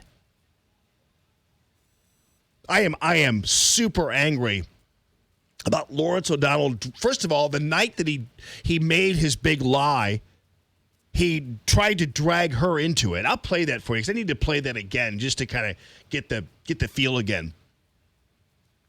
Because a lot of you didn't really detect this because nobody's really talking about it. But Lawrence O'Donnell had a process in this big lie, and he tried to get Rachel Maddow to take part and be an accomplice in his lie. And Rachel Maddow actually knew it, but could do nothing about it when this whole thing went down. And thus, the night after, when O'Donnell sat there with his stupid little face on, she made faces like that because she was embarrassed by this guy. And not only that, livid at how he dealt with her the night before. This is your, I'm sure Lawrence O'Donnell calls himself a feminist, right? He's your liberated male, isn't he? I'm sure Lawrence O'Donnell fancies himself as a liberated male. But I'll tell you one thing, the one woman that is successful at MSNBC, he demeaned her. And severely did. And if I'm Rachel Maddow, I am so angry. And then, of course, the next night, even after his big lie, he decided he was going to basically give an apology that wasn't. He took a note from the Mueller report in his approach to this. So I'll have that for you. Father Tom's going to be in because it is Father Tom Day at 9:30. And your phone calls are welcome, 844-855-1380. The calltammy.com real estate listener line. News this hour from townhall.com. I'm Rich Thomason. There are long lines at gas stations and bottled water is flying off the store shelves in Florida as residents prepare for the arrival of Hurricane Dorian. Could make landfall late this weekend as a powerful Category 3 hurricane. Although the National Hurricane Center's Jack Bevan says exactly where the storm will strike remains unclear. That includes all the Florida Peninsula, a good part of the eastern Florida Panhandle, and parts of southeastern Georgia as well. So anybody in those areas should be monitoring the progress of Dorian and getting their personal hurricane preparation plan ready to go in case the storm becomes a threat to their specific area. Dorian roared past Puerto Rico with only minimal impact. With 16 people hospitalized for cases of chemical pneumonia, the Milwaukee City Health Department is urging people to stop vaping immediately. The economy continued to grow in the spring, albeit at a somewhat slower pace. The Commerce Department reports the gross domestic product advanced at a moderate 2% annual rate in the April to June quarter. That's down from a 3.1% gain in the first quarter. The new estimate was lower than the government's initial estimate a month ago of 2.1% annual growth. That's correspondent Jeremy House. A new development in the U.S.-China trade dispute. Development the BBC Celia Hatton says sending Wall Street sharply higher. In a sign that China is trying to dial down the damaging trade war between the world's two largest economies, Beijing did not announce a plan to hit back against the Trump administration's imposition of tariffs on almost all Chinese goods entering the U.S. And right now, the Dow Jones Industrial Average is up 291 points for a gain of just over 1%. The S&P 500 index 33 points higher, and the NASDAQ Composite Index currently up 115 points. More on these stories at townhall.com. Stuck in traffic? We've got the answer on 1380 and 105.3. The Answer. Still a problem on 270 westbound where you're stop and go from Bell Fountain to 367 where the right lane remains blocked with an accident. And the exit ramp from westbound 270 to 367 also partially blocked. We can see it from the jam cam at 367. 270 northbound, much improved. Big Bend to Manchester is what's left of your delay. 44 eastbound Highway Drive to 270, just a slight slow spot there through the ongoing construction. But 6440 eastbound, Boone's Crossing to Timberlake Manor, Lindbergh to Big Bend heavy, westbound slows at Hampton. That's traffic. I'm Bonnie Green. On 1380 and 105.3 The Answer, online at theanswerstl.com. 1380 The Answer. Weather. Mostly sunny skies today with a high of 88. As we head into tonight, expect a calm and clear evening. Low 70, humid. As we move into Friday, intervals of clouds and sunshine. Expect some rain in the afternoon, a shower or thunderstorm in spots. High 85. I'm Maddie Baggett with your St. Louis Metro forecast on 1380 and 105.3 The Answer.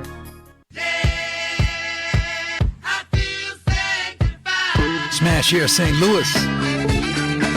People's Praise Party is going to help you better your day and better yourself with the best variety of gospel and praise party music this side of the anywhere. And I'm going to run some testimony at you that's going to sanctify you. Sunday mornings, 11 a.m. It's the People's Praise Party where the word is in the music. Right here at 1380 a.m. and 105.3 FM. The Answer.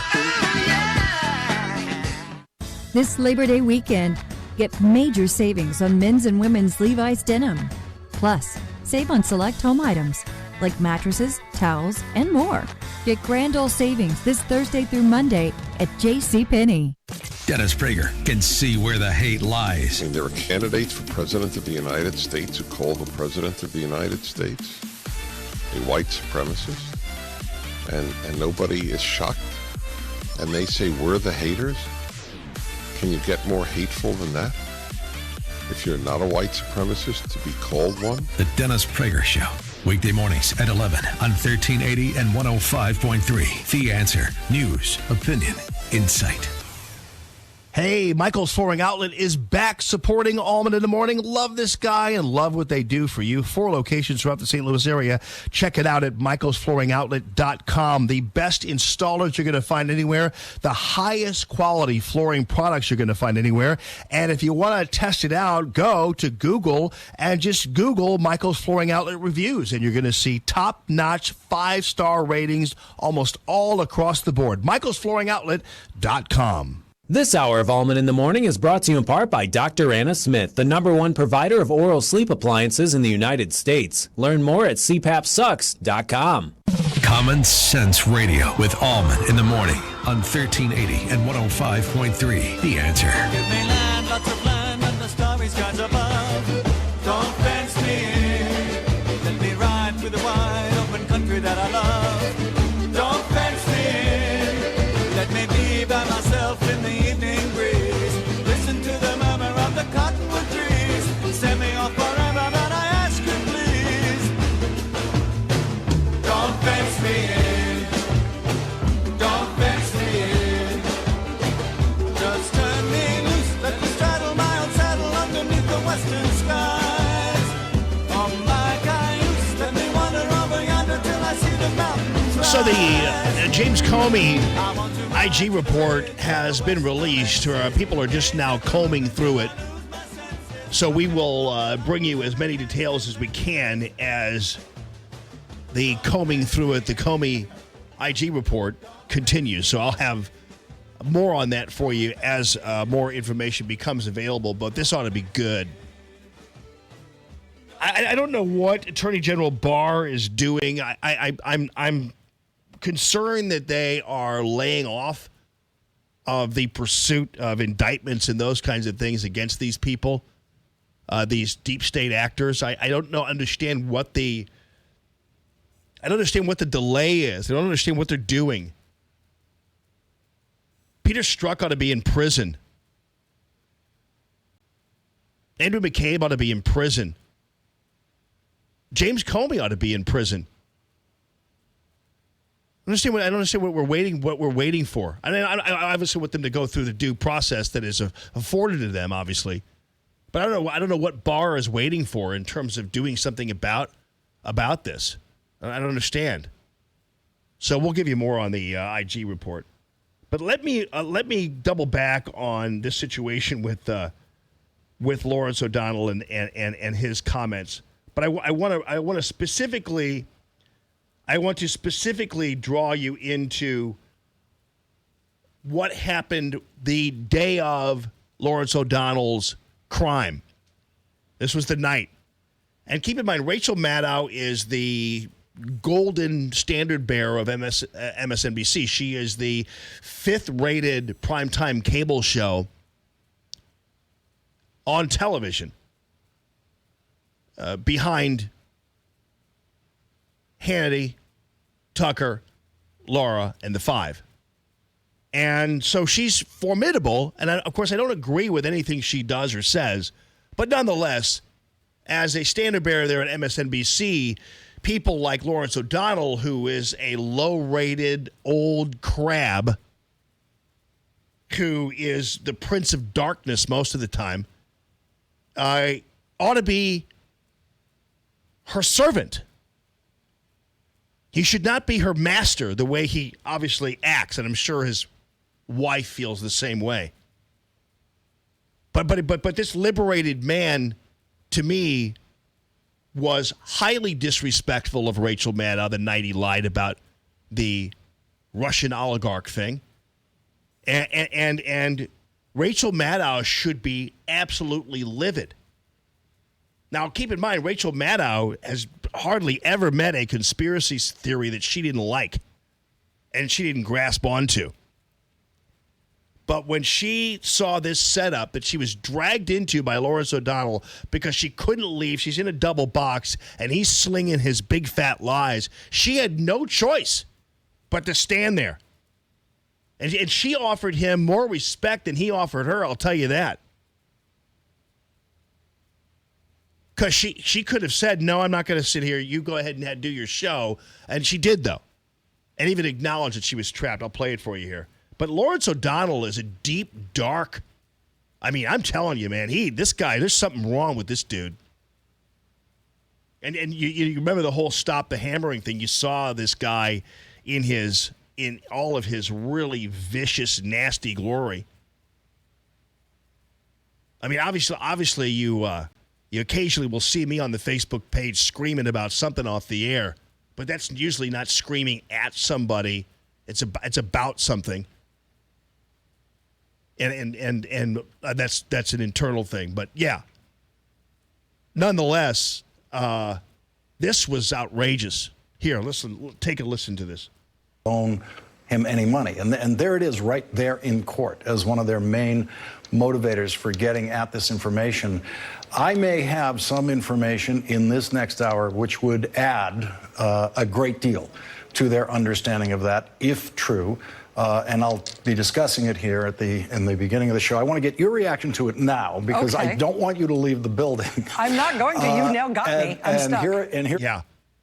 So when she says, "I'm not going to," you've now got me. I'm stuck. You could tell she's not happy. Being bossed around like some kind of hired help by Lawrence O'Donnell, the lowly, nasty, dark cable anchor, bossing Rachel Maddow around. I don't want you to leave the building. Screw you, dude.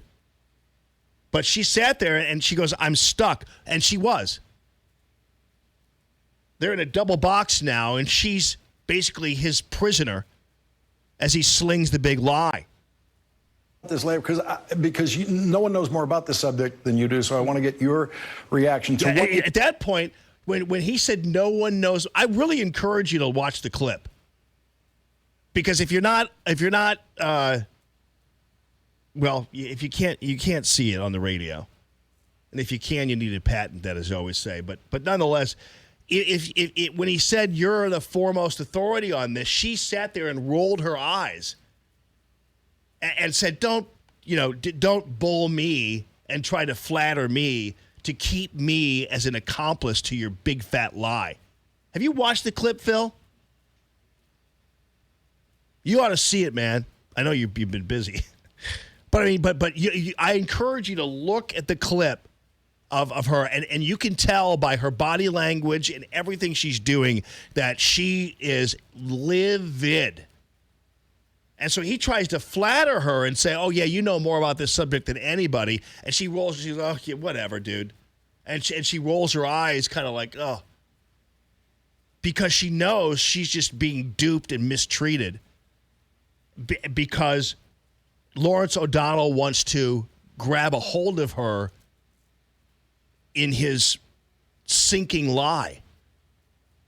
And far be it from me to defend Rachel Maddow, but just as a human being, I'm looking at this, I'm thinking, man, this guy is a bad man. He's got a bad soul right there. And even if I disagree with Rachel Maddow on philosophy and politics and everything else, I still have respect for her as a human being, and watching this is really disturbing. Anyway.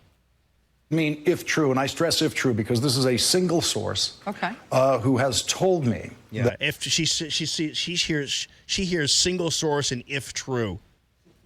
And Rachel Maddow might be a hack to a certain degree on her conspiracy theories, but she's not that much of a hack to put up with the hackery that she knows is coming from single source if true guy.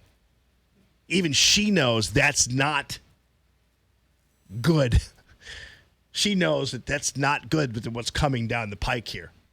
The Deutsche Bank obtained tax returns, which they do have, of Donald Trump's, show that the president pays very little income tax. That's probably not going to be very surprising to people, probably not going to be especially politically damaging since he ran saying, I try to pay as little as possible. Yeah. Just like Lawrence O'Donnell tries to pay as little as possible, just like Rachel Maddow tries to pay as little as possible. Then there's the other part, the loan documents. And that is part of what this subpoena is going after. And this single source close to Deutsche Bank has told me that Donald Trump's loan documents there show that he has co-signers. That's how he was able to obtain those loans. And that the co-signers are Russian oligarchs. What?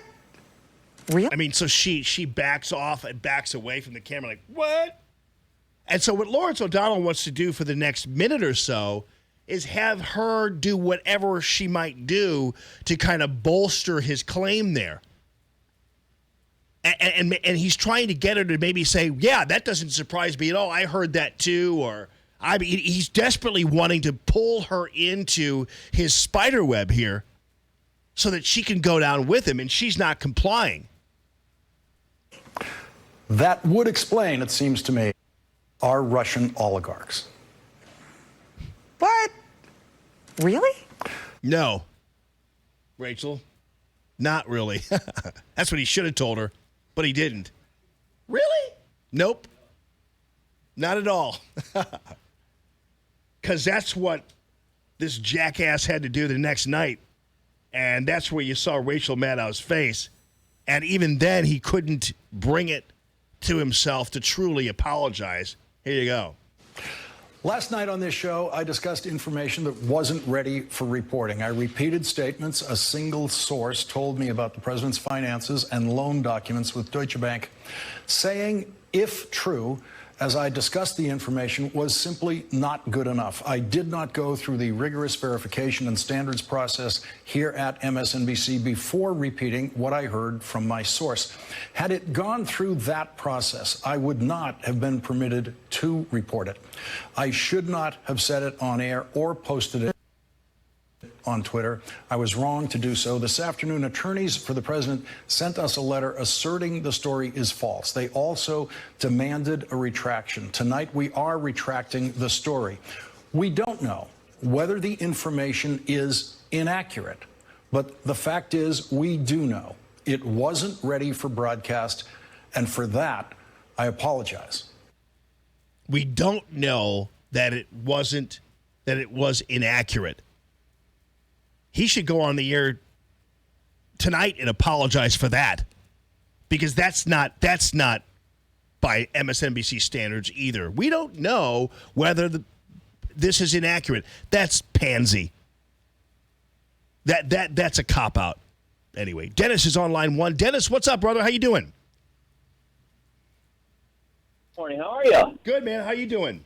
Hey, brother. This guy is such a tool. You know, I've seen him on air, over the last few years, and man, that guy is just such a tool. I mean, he just looks weird. He just looks like he's got this scowl on his face all the time. Yeah. how does this guy even have an audience? You know? I don't know. My assumption is that people who are of his ilk, I mean, they're all kind of cut from the same dark cloth. I mean, you've got to be you got to be kind of more like the Rachel Maddow lefty is probably a lot more happier than a Lawrence O'Donnell lefty. Those people, that's the seller right there. Did you see? No, I thought I read this on Gateway Pundit this morning that 4chan was the guy that set him up. Did you see that? Oh no, I didn't. Yeah, 4chan actually sent him the email just as kind of a way to punk him, and he ate it up.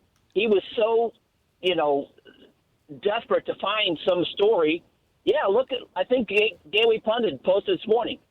It was 4chan that got him, that punked him, that actually reported that story. And didn't know if he'd pick it up, but he did.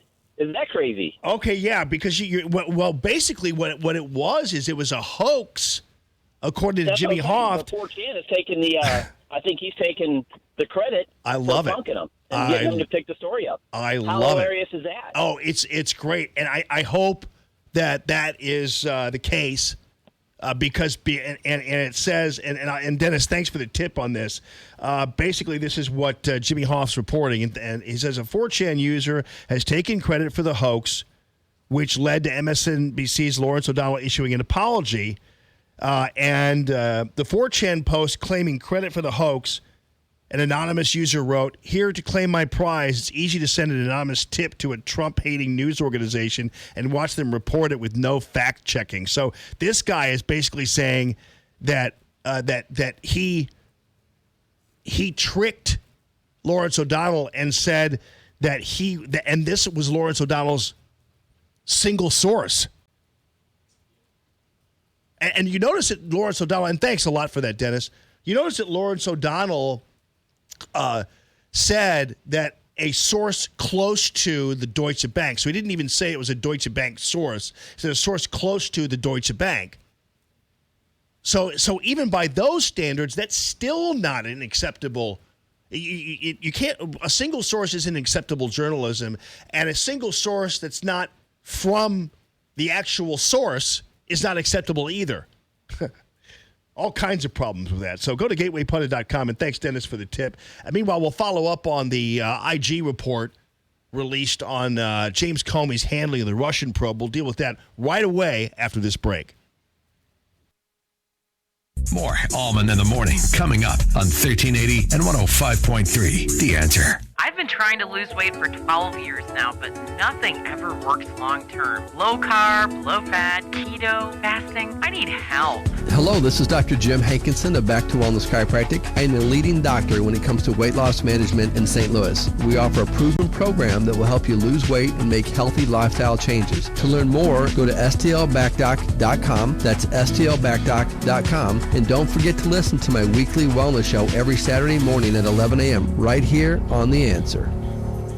Never paint again. This is Darren, owner of Rhino Shield. Want to eliminate painting your home, business, or church? Call the experts at Rhino Shield. Rhino Shield is a revolutionary ceramic wall coating to regular paint and vinyl. Perfect for aluminum, steel, unpainted brick, block, stucco, EIFS, drive-it, cement board, and wood sidings. Rhino Shield eliminates wasting time and money painting year after year. Our ceramic coating deflects 90% of the sun's UV rays and 100% of the moisture. Our clients want affordable protection with the elimination of maintenance. Rhino Shield protects your biggest investment while maintaining your architectural features and gives you the curb appeal you deserve. Make your home great again by working with the Rhino Shield experts. A+ rated with the BBB. Call 877-25-RHINO, 877-25-RHINO, or 877-25rhino.com. See what we did there? Genius. Tell them, ladies. Go Rhino Shield. Never paint your house again. Rhino Shield. You've had your new truck for a few weeks now. Looks good. But now you're realizing running boards would make your ride look great. Since you're gonna buy a boat, you need a hitch. Oh, and what about a floor liner? Let's keep it looking nice. Stop by Custom Car and Truck in O'Fallon, Illinois. Selling top brands for trucks like Bug Shields, step bars, and bed liners for over 20 years. See John and the crew off Highway 50 in O'Fallon, Illinois, or online at CustomCarAndTruck.com. Now with free installation and a lifetime warranty on vent visors and Bug Shields.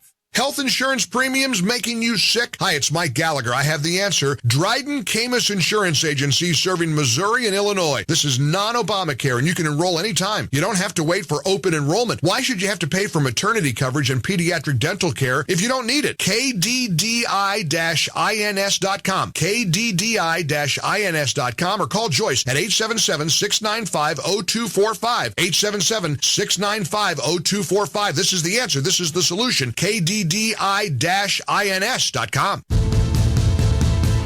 Hi, this is Scott Ferguson, the Director of Outreach at St. Matthew. There's something exciting happening at St. Matt's, and I'd like to invite you to experience it. We have a service at 9 a.m. with a 70-voice sanctuary choir and orchestra, and our contemporary service at 11 a.m. with our praise band. We can't wait to see you there. For more information, visit us at stmatthewumc.org.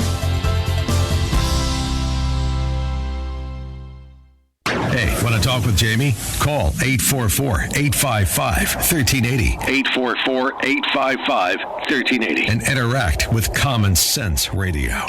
This is Allman in the Morning on 1380 and 105.3. The Answer.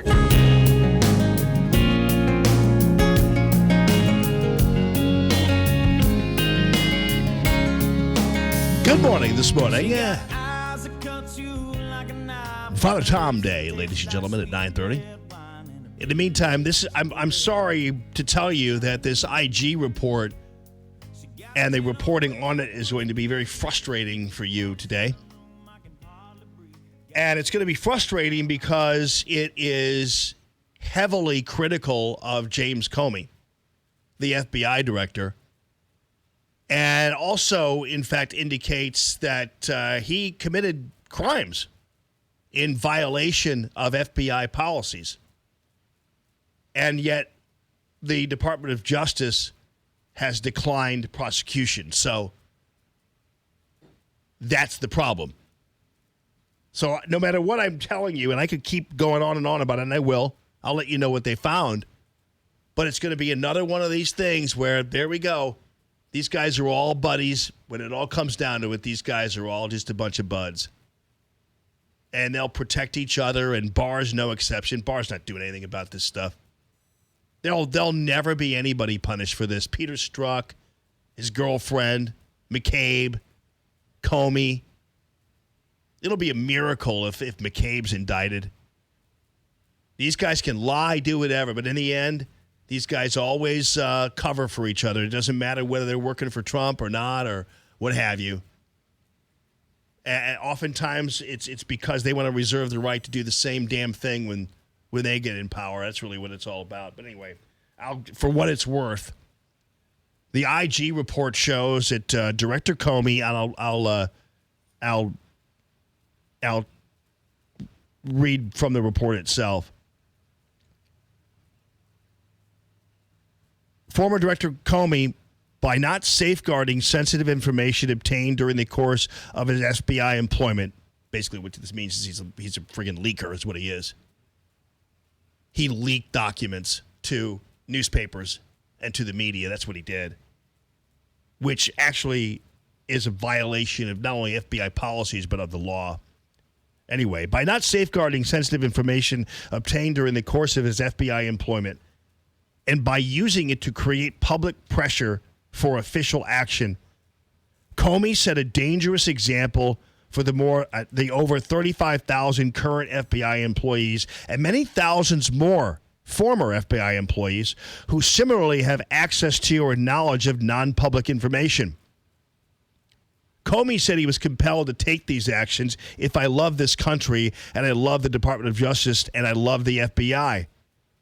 However, were current or former FBI employees to follow the former director's example and disclose sensitive information in service of their own strongly held personal convictions, the FBI would be unable to dispatch its law enforcement duties properly.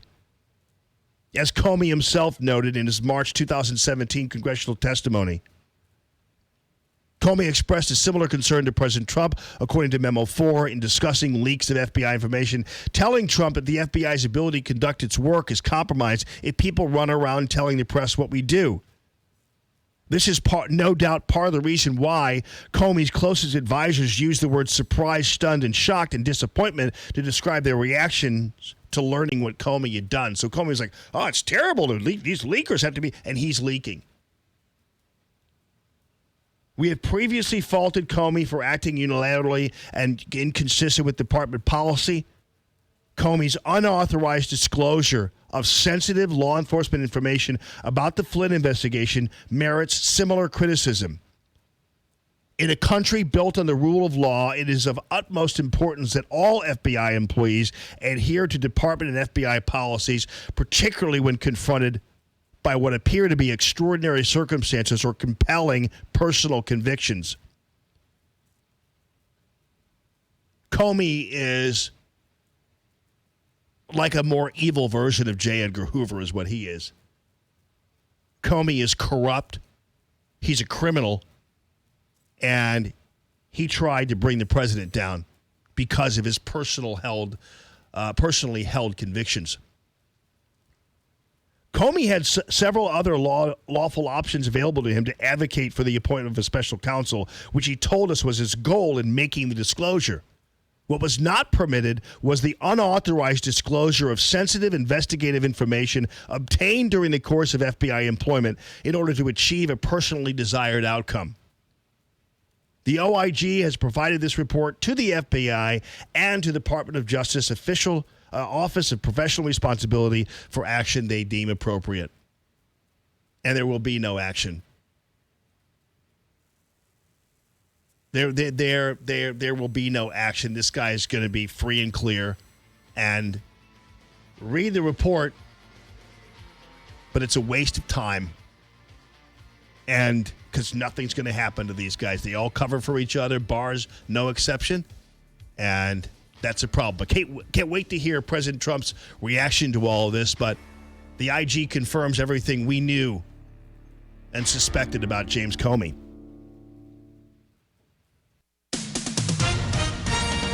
With SRN News, I'm Rich Thomason in Washington. The Justice Department's Inspector General has just released his report on then FBI Director James Comey's handling of memos he wrote regarding confidential conversations he had with President Trump.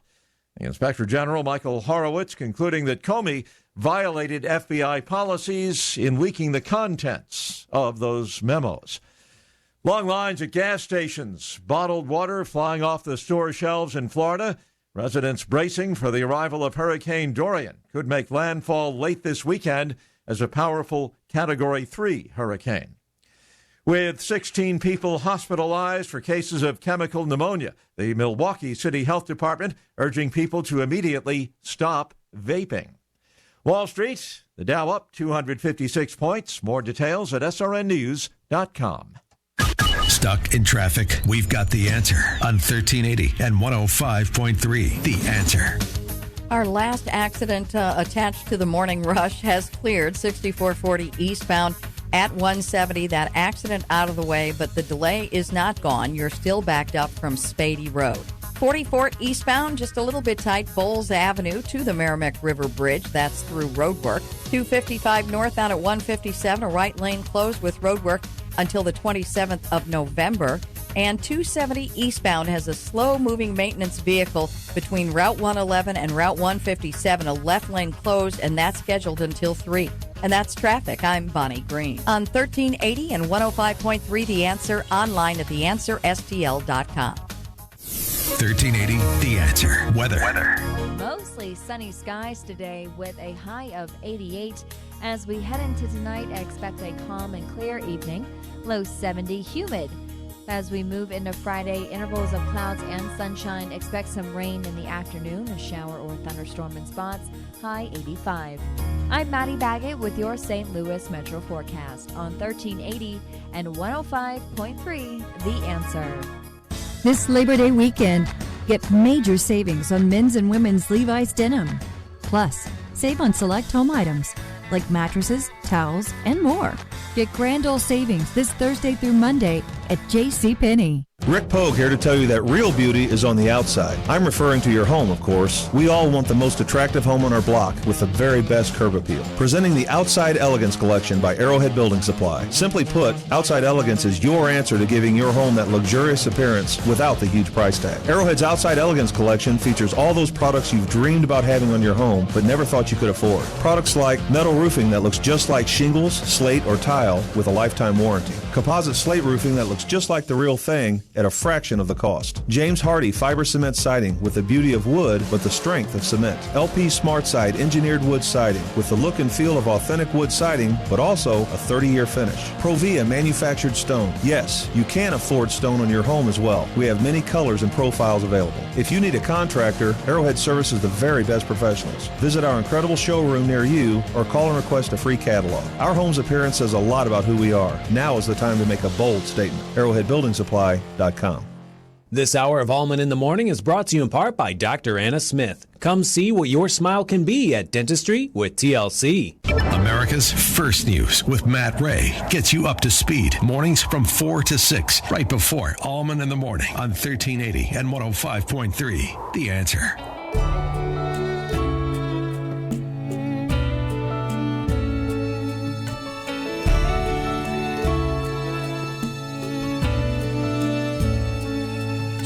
Driving last Friday on her way to Cincinnati on a snow-white Christmas Eve.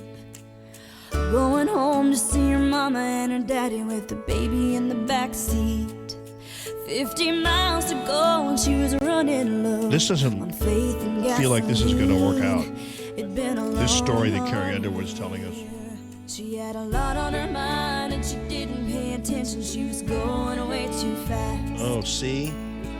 Before she knew Told she you. was spinning on a thin black sheet of glass. Oh no, his baby's in the car. She saw both their lives flash before her eyes. She didn't even have time to What's cry. gonna happen? She was so scared. Somebody's Threw her hands up in the got to step in. Who's it going to be? Jesus, take the wheel. Oh, there we go. Very Yes! Take it from my Oh. hands, Oh. 'cause I can't do this all Thank goodness. I want to go to every Jesus song we can find that's acceptable for radio play between now and, whenever. I was so worried about that lady.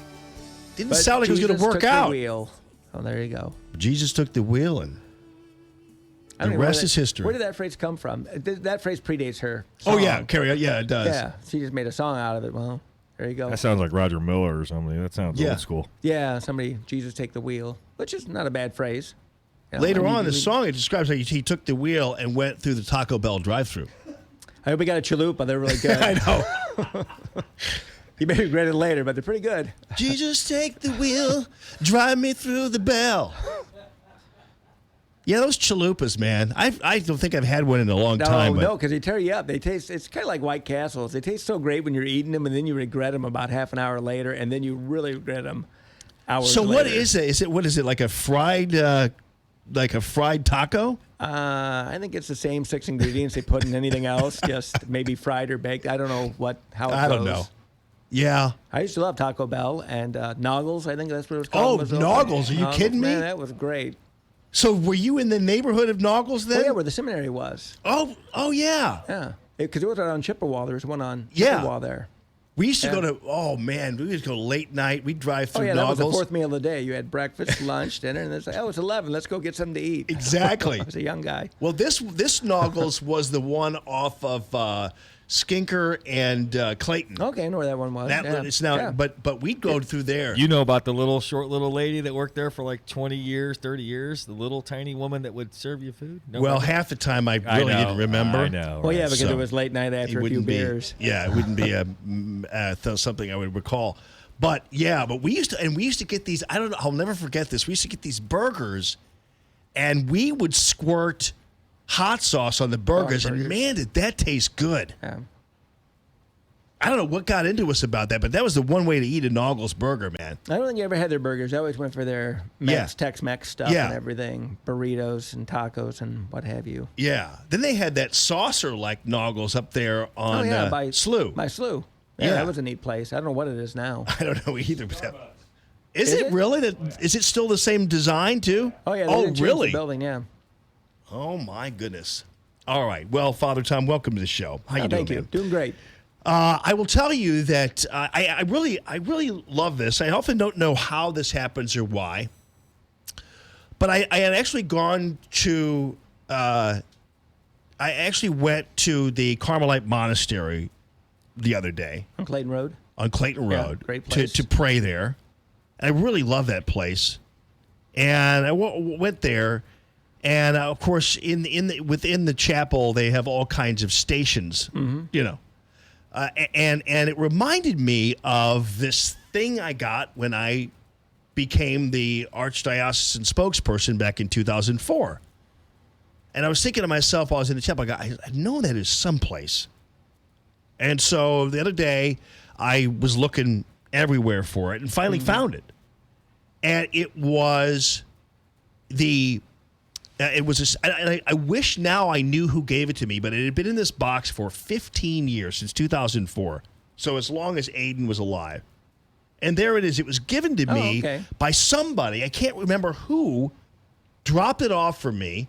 And it is a beautiful hand-painted from Portugal statue of Our Lady of Fatima, or Our Lady of the Holy Rosary, otherwise known, who is, and I'm going to let you tell the story because it's a fascinating story, really. It goes all the way back to 1917.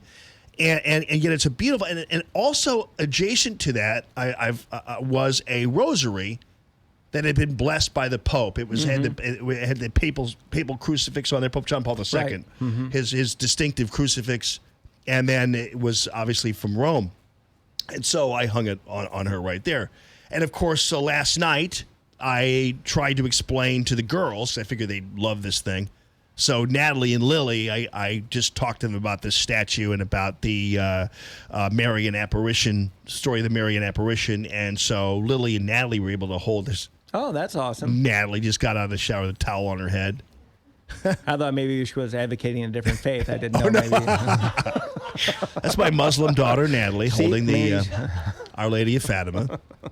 That's Ilhan Omar. Sorry. No. And there's Lily holding it too. Oh my. Well, every once in a while we role play, and last night I was Donald Trump and she was Ilhan Omar, and There you go. And we were great pictures, tweeting each other, attacking. Yeah, I know. They're lovely, my lovely, sweet girls holding this beautiful statue, and it was interesting because these Marian apparitions are so. The stories are so beautiful. So explain. I'll let you explain to us from a position of authority on what this is. Briefly. And again, in 1917, Our Lady started appearing to these three shepherd children, two girls and a boy, and really a message of reform, spiritual conversion, coming back to the faith, taking your faith seriously, and then there was going to be a sign. There was a number of apparitions that happened, and I can't remember the name of the one that lived the longest. Two of them died fairly early on as young people. The kids, yeah. Yeah. I want to say Placenta, but I don't think that's the right name. I think the girl lived the longest. You're right. Yeah. Well, one of the girls lived the longest. Phil could probably look it up. Okay. And yeah. She became a nun. Oh, eventually, yeah. And met with John Paul and everything during his reign as pontiff and everything. But the real message, of course, is praying the rosary, spiritual reform, renewal, God warning of, coming troubles. Of course, it was in the middle of World War II already. So yeah, World War I actually. One, right? one, not two. Yeah. But they were praying for the. Now here's the. And pray above all, pray for the conversion of Russia. Even though that had just happened, So how would these three little kids know anything about what's going on with communist Russia? Right. But Mary did. And then initially, what then happened is it kind of has to go through the. Through the papal spanking machine, so to speak. Oh, yeah, a whole vetting process. Yeah. Because, anytime somebody comes up and tells you Mary appeared to me and has a message. You're like, okay, what's she saying? Because you're skeptical because there's, it's a real fine line between sanctity and time sanity. Yeah. So you can get crazy people. Not that God can't work through crazy people too. He can. But there's a whole vetting process. And then there was a massive miracle of the sun that happened at the conclusion of all the apparitions and everything, which was witnessed by, I can't remember how many people. If Sean was here, our DRE, he could rattle all the facts off for you. Yeah, right. Without a doubt. He's, better versed in it than I am. Well, did you know too? When I was at Channel 4, I had on my desk a statuette of Saint Clair, who was the patron saint of television. Oh, okay. Because and people think, well, that's crazy. There's no such thing as a patron, but actually, it's true. She was bedridden and saw an image on her wall. Huh. Which is why she's. And that's why she got associated with television. Yeah, right. Exactly. Well, that's pretty cool. Yeah, it was. The church does all kinds of funny things like that. Yeah. Where they associate different patrons or patronesses with different causes. Right. Again, to pray for us, pray with us. God answers the prayers. Same thing with the Blessed Mother. She does not answer prayers. God does. Right.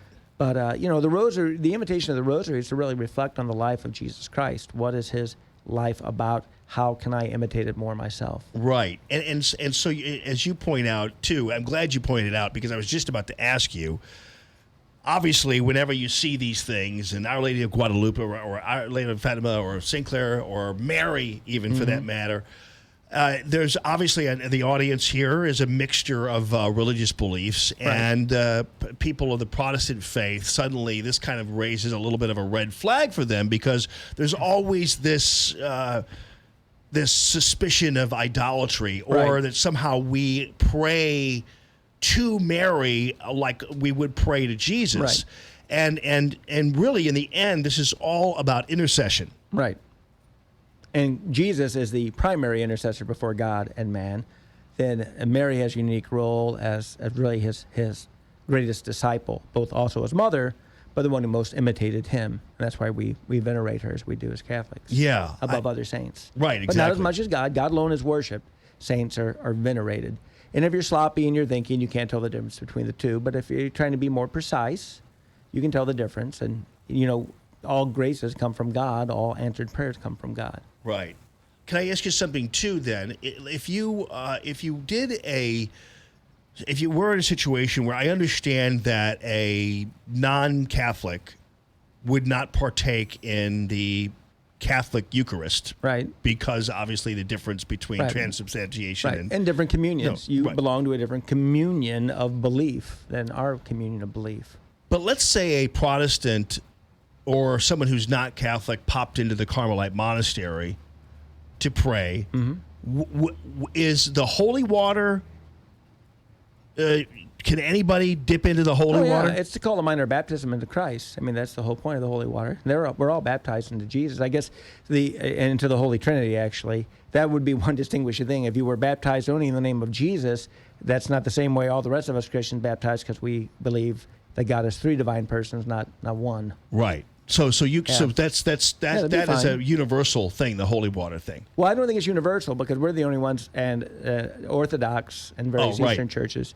So I don't know. I really can't speak if other Protestant churches or things like that have adopted some sort of sacramental life or not. Maybe they have. Right. Because we all have religious symbols all around. Right. So maybe. Well, and I saw something disturbing. I saw a lady come in and let her dog drink out of the thing. I didn't like that. I didn't think that was appropriate. Well, that's probably not appropriate. The dogs cannot drink out of the holy water. No, they thing. should not be. Okay, good. I just wanted to make sure that was well established. I mean, it's not going to be the end of the world. I'm not going to go bananas over things, but no, you shouldn't let your dog have a drink. Although I know people who drink holy water. They do? Oh, yeah. I don't, because everybody's dipping their hands in it. I know it's holy water, but there's a lot of hands going in that water and stuff. So how do they drink it then? They get a little bottle. You get these little plastic bottles with crosses on. They fill them up, and then they'll drink it. Huh. Take it home and drink it. I always wondered whether you could really do that, but you couldn't. You could have. I guess it'd be fine, but it's not on my spiritual menu. Right. So could you have a scotch in holy water? No. No, I wouldn't. No. I was. I'm thinking if somebody, if somebody drinks holy water, why couldn't you just pop it into a scotch. Now, a lot of times when you see people taking holy water home, and it's not for consumption, it's for the little credos, these little holy water things that you see at doorways. If you ever go to, you might remember your grandparents' home or even your parents' home, they have a little thing, right, not quite eye level, but somewhere higher than the doorknob, but lower than your eyes, that had holy water in it, and you could bless yourself when you came and went, either from the room or from your house. Right. Again, to call to mind your baptism into Christ and God's blessings in your life. Okay, Be so more mindful of it. And obviously, you are a priest. You're our Father Tom. And so, speaking of water, so you take that the water spreader thing. Yeah, the aspergillium is what it's called. Aspergillium, yeah. So it looks like a little mace almost. Yeah. A little hand club. Yeah, but you dip it in the water and you kind of wave it at people. Mm-hmm. I'm always very concerned and panicky when they wave it at me and I don't get hit by any of the water. Is it still good? Oh, it's still good. Okay. I thought you were worried it was going to slip out of your hands. That's what I worry about. Oh, no, you do. Yeah. Knock somebody upside the head with it. They're made of metal, although some guys use pine branches. And I know a couple guys that use these like almost look like a dry broom head, but instead of being fanned out, it's just it looks like a giant barber's brush. Oh, wow, yeah. And they dip in the water in that carries maximum water on it. Oh, yeah. For hitting people. Whereas, instead of getting sprinkled with dots coming out of little holes, you're getting hit with a wave of water. Right. It'd be great just to have a fun-loving priest use a squirt gun. Oh, that'd be funny. Super soakers, yeah. Yes. Yeah, forget squirt gun. Get a super soaker if you're going to go. Right, exactly. Get It'd be a big actually. one. I would think that would be really funny for a priest to be standing there and just going. Yeah, some of those are pretty amazing. They really are. Yeah, I don't know, and why kids think it's fun to squirt you in the face with them is beyond me. But they get a kick out of it.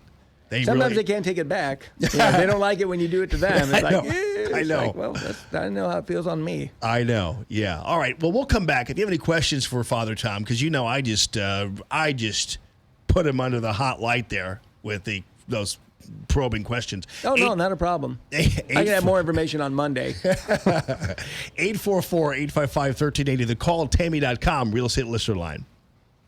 Call the show at 844-855-1380 and interact with Jamie on the calltammy.com listener line. That's 844-855-1380. More Allman in the Morning next on 1380 and 105.3. The Answer. Saturday mornings at 9 are now all about the house. Do you ever wish you could get an hour with a general contractor or building inspector to ask all your home maintenance questions? Well, About the House with Troy Galloway is exactly that. Every Saturday morning at 9, Troy Galloway will spend an hour giving home advice and taking your questions. Submit your questions now on Facebook at the Galloway Building Services Facebook page. And tune in to About the House with Troy Galloway every Saturday morning at 9 on 1380 and 105.3 The Answer.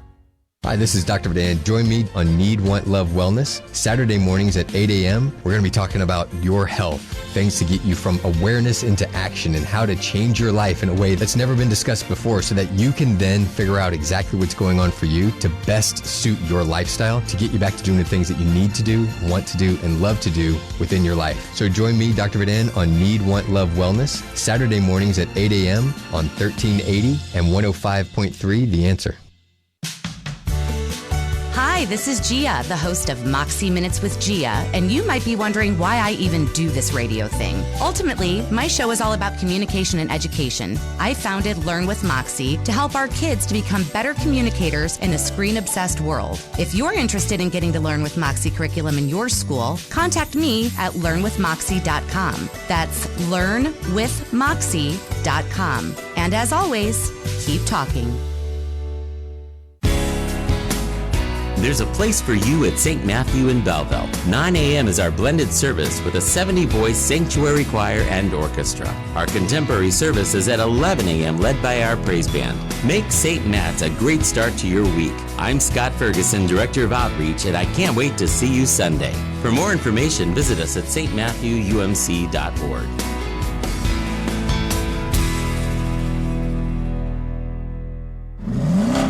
love that smell. That new truck smell. All cleaned up and ready to go. Did you get your vent visor? You know, the rain guard that goes over your window? Stop by Custom Car and Truck in O'Fallon, Illinois for free installation and lifetime warranty on vent visors. How about your bug shield? You don't want to mess up the hood of your new truck with dead bugs. Keep them off the hood with free installation and lifetime warranty bug shield. See John and the crew off Highway 50 in O'Fallon, Illinois, or online at CustomCarAndTruck.com.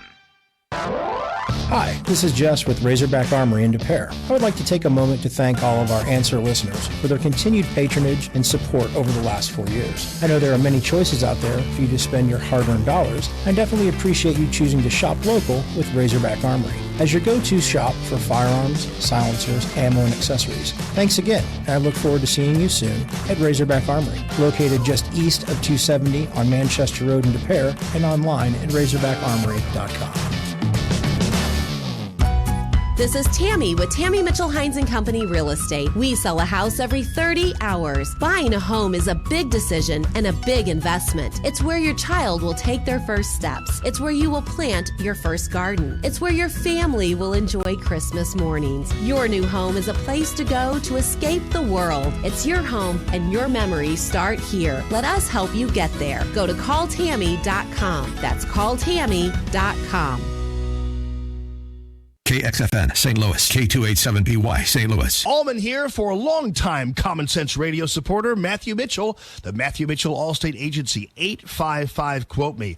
Low premiums and low deductibles on your home, auto, and life, and I have all three of those policies with my good friend Matthew. Also, he's got some great deals for the young driver. You know how expensive it can be to insure them. He's got low premiums and low deductibles, even for your young drivers. 855-QUOTE-ME, 855-QUOTE-ME. Hey, don't just listen to Allman in the Morning. See the show at theanswerstl.com. Now, more Allman in the Morning on 1380 and 105.3. The Answer. Somebody else's car. Well, we're back We to. ordered different drinks at the same bar. I'm kind of playing a little game with you now because Jesus song. I know about what you did and I want to scream the truth. this is the singer Lord. This, I thought maybe. I know her name. Is this Jesus Take Out My Boyfriend or something? She sounds kind of angry in this song. I don't know what it is about some of these women. It's like Alanis Morissette. I always feel like she's going to stab me when I listen to her music. Oh, I liked her when she came out, though. Oh, she was intense. It's great, but I would hate to have been the boyfriend that jilted her because I would feel. Oh, yeah. That talks about me. Because she sure got back at him. Big time. Whoever that was. Yeah, whoever that was. You don't know who that was about? That song was about? No. Oh, it's about that guy from that sitcom with. Oh, you guys know. I'll put a picture of him up. You guys recognize him. Coulier Dave from something. Full Yeah, House. that's it. Thanks, Max. Yeah, Full House. Oh, really? Oh, the Full House guy. Wow. Wow. All right, then who was? He wasn't so wholesome, I guess. Yeah. So who was You're So Vain then written about? Was it Warren Beatty, Maxie? That's I think it was Warren Beatty. Yep. Yeah, that's kind of the. Yeah. Yeah, rumor. women, when they sing, when they're mad at you, that's not a good.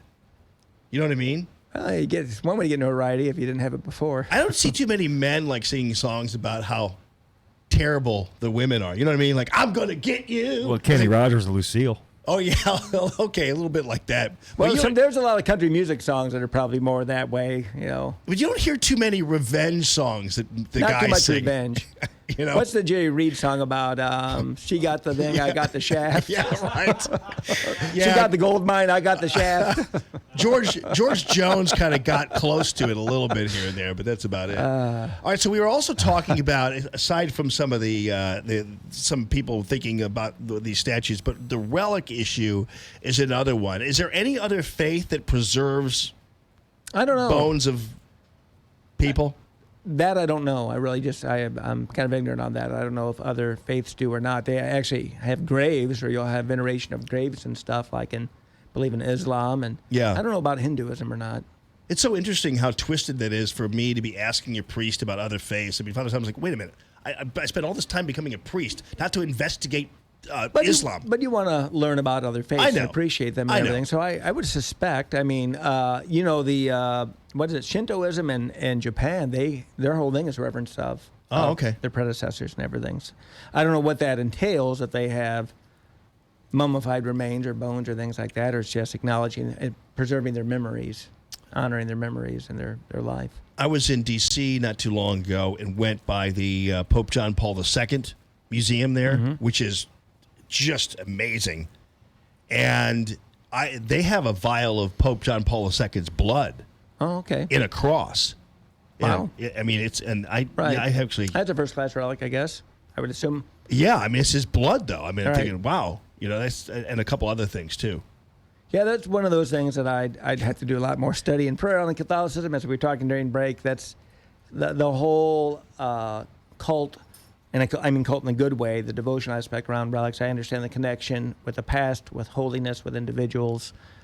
I'm not sure. I need to do more education for myself on how it started in the Roman Empire. It started during the Roman, it's during ancient. the Roman days, so it goes back ancient, and it's always been something, but it's one of those little things I kind of scratch my head at times as a Catholic. Well, people had different ideas about death back then, too. I mean, it wasn't just one of those things where, just burying them and forgetting about them wasn't enough for many people. And it kind of goes to a certain level of ancient beliefs. Well, I think there's a chapel in Rome.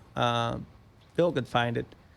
The Capuchins have it, or some Franciscan group. It's made of skulls and bones of their martyrs. So that's like pretty intense. You see pictures of that, and it's like, wow. Yeah.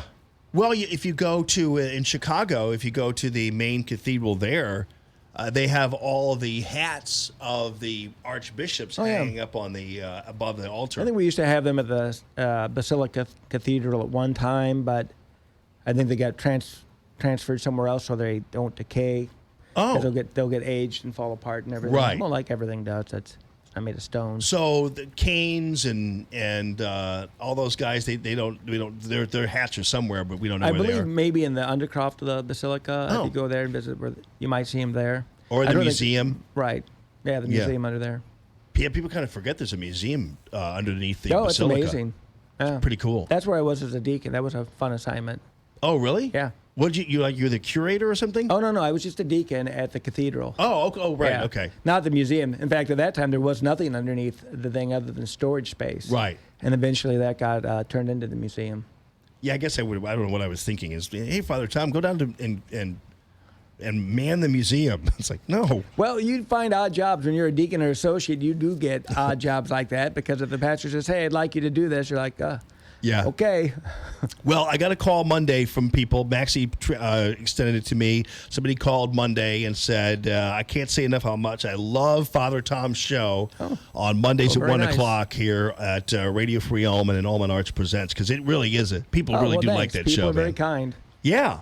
Yeah, it's a really good show. And good. Well, thank you. Whoever that caller was, thank you. I appreciate your well, as they say in radio, for every one caller, there are probably 2,000 of them out there who feel the same way. So I'm just telling you, it's that's a awesome. good Well, radio. And this also goes for complaints too. So trust me, I know that. I got to cover that. All right, have a good one, Father Tom. God bless you, buddy. Breaking news this hour from townhall.com. I'm Rich Thomason. Florida braces for Dorian. That story in a moment. But first, the Justice Department's Inspector General in a newly released report says that former FBI Director James Comey violated policy in his handling of memos he wrote documenting confidential conversations he had with President Trump. The watchdog office says Comey broke FBI rules by giving a memo containing unclassified information to a friend with instructions to share the contents with a reporter. Correspondent Jeremy House. The office also says Comey failed to notify the FBI after he was fired that